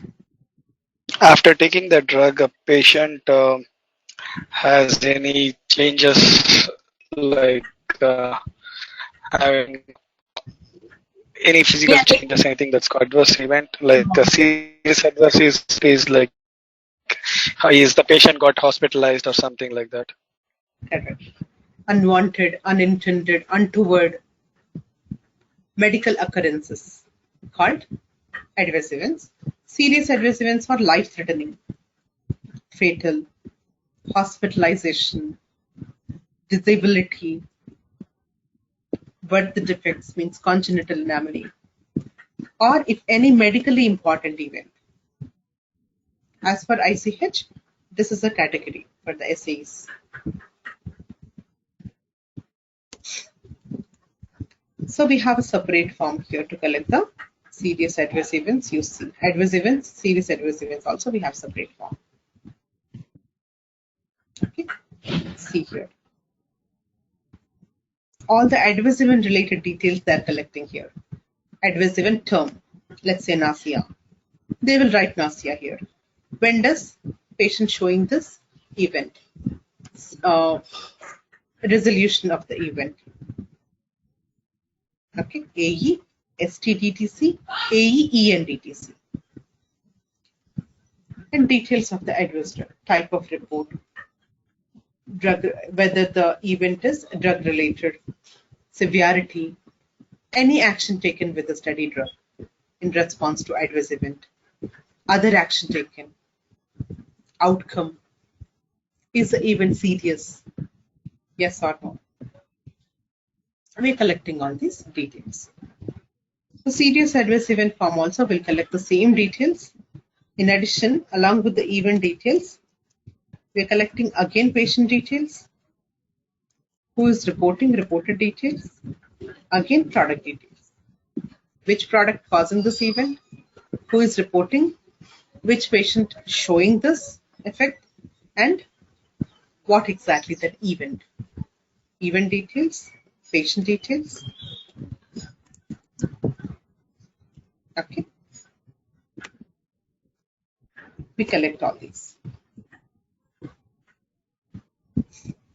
The 10th one, lab examination CRF. We collect the, let's say, urine analysis, blood chemistry, ECG, scan reports, pathology reports, X-ray reports. These all will be collected in lab examination form. Okay, let me show you. Here we are in this study we are collecting urine samples. Here the urine samples collected in 3 phases. Before the study, this is before the study. The screening. These are all the lab parameters, positive, negative. So day 0 means before the study start. Before the study start. So date urine collected, date urine shipped, collected by, shipped by. During the treatment, active means during the treatment. During the treatment also they are collecting 4 times samples. Same data. Date urine collected, date urine shipped. Finally, results. Follow-up also we have 3 follow-ups. Follow-up 1, 2, 3. During all the follow-ups we are collecting urine samples. So like this, whichever as per the protocol, the lab related data will collect on the CRFs, case report forms. So we have questionnaires. We have different questionnaires, you see. There's a lot of questionnaires. In this study, we have questionnaires. Okay, you see. All the substance related disorders. Questions. Have you found that you needed to use a lot more drug? Have you ever had withdrawal symptoms? Have you often found that when you started first time using drug, means larger amounts, longer periods? Like this, lot of questions collected, you see. A7, B1, B2, B3. Is the participant currently opioid dependent? See. General questions also collected, health related questions. In general, would you say your health is? Compared to 1 year ago, how would you rate your health now? See, lot of questions collected. So, protocol related, study related questions that we collect on the questionnaires. in case of any protocol deviation. Means non-compliance with the protocol. They have to follow protocol. In case of any non-compliance with protocol, we'll collect. Let's say aspirin is a prohibited medication. Aspirin, prohibited medication. If the patient is taking that aspirin, so it is protocol deviation. See, was the protocol followed without any deviations? Yes or no? If no, please complete the following. Okay. See, the study completion also given here. Did this subject complete the trial? Yes or no? If no, please complete the following. Reason for the discontinuation? Even in this study also study completion there. Discharge form. See, reason for the discharge. All the possible reasons are given. Date of final visit to the clinic. Day of visit also given here.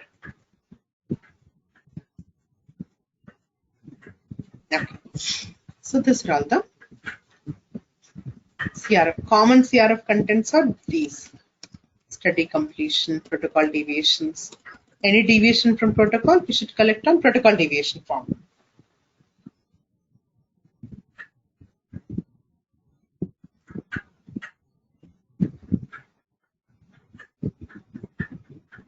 Okay. Let's say we have efficacy parameters, we have a separate CRF. Let's say clinical events. Means disease-related signs and symptoms. A particular disease, whatever that we are treating. Okay, so those symptoms will collect here.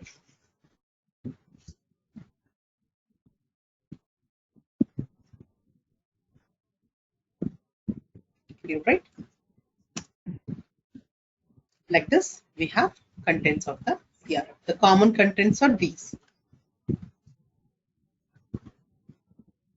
You can just compare. I'm going to send you 3 CRFs.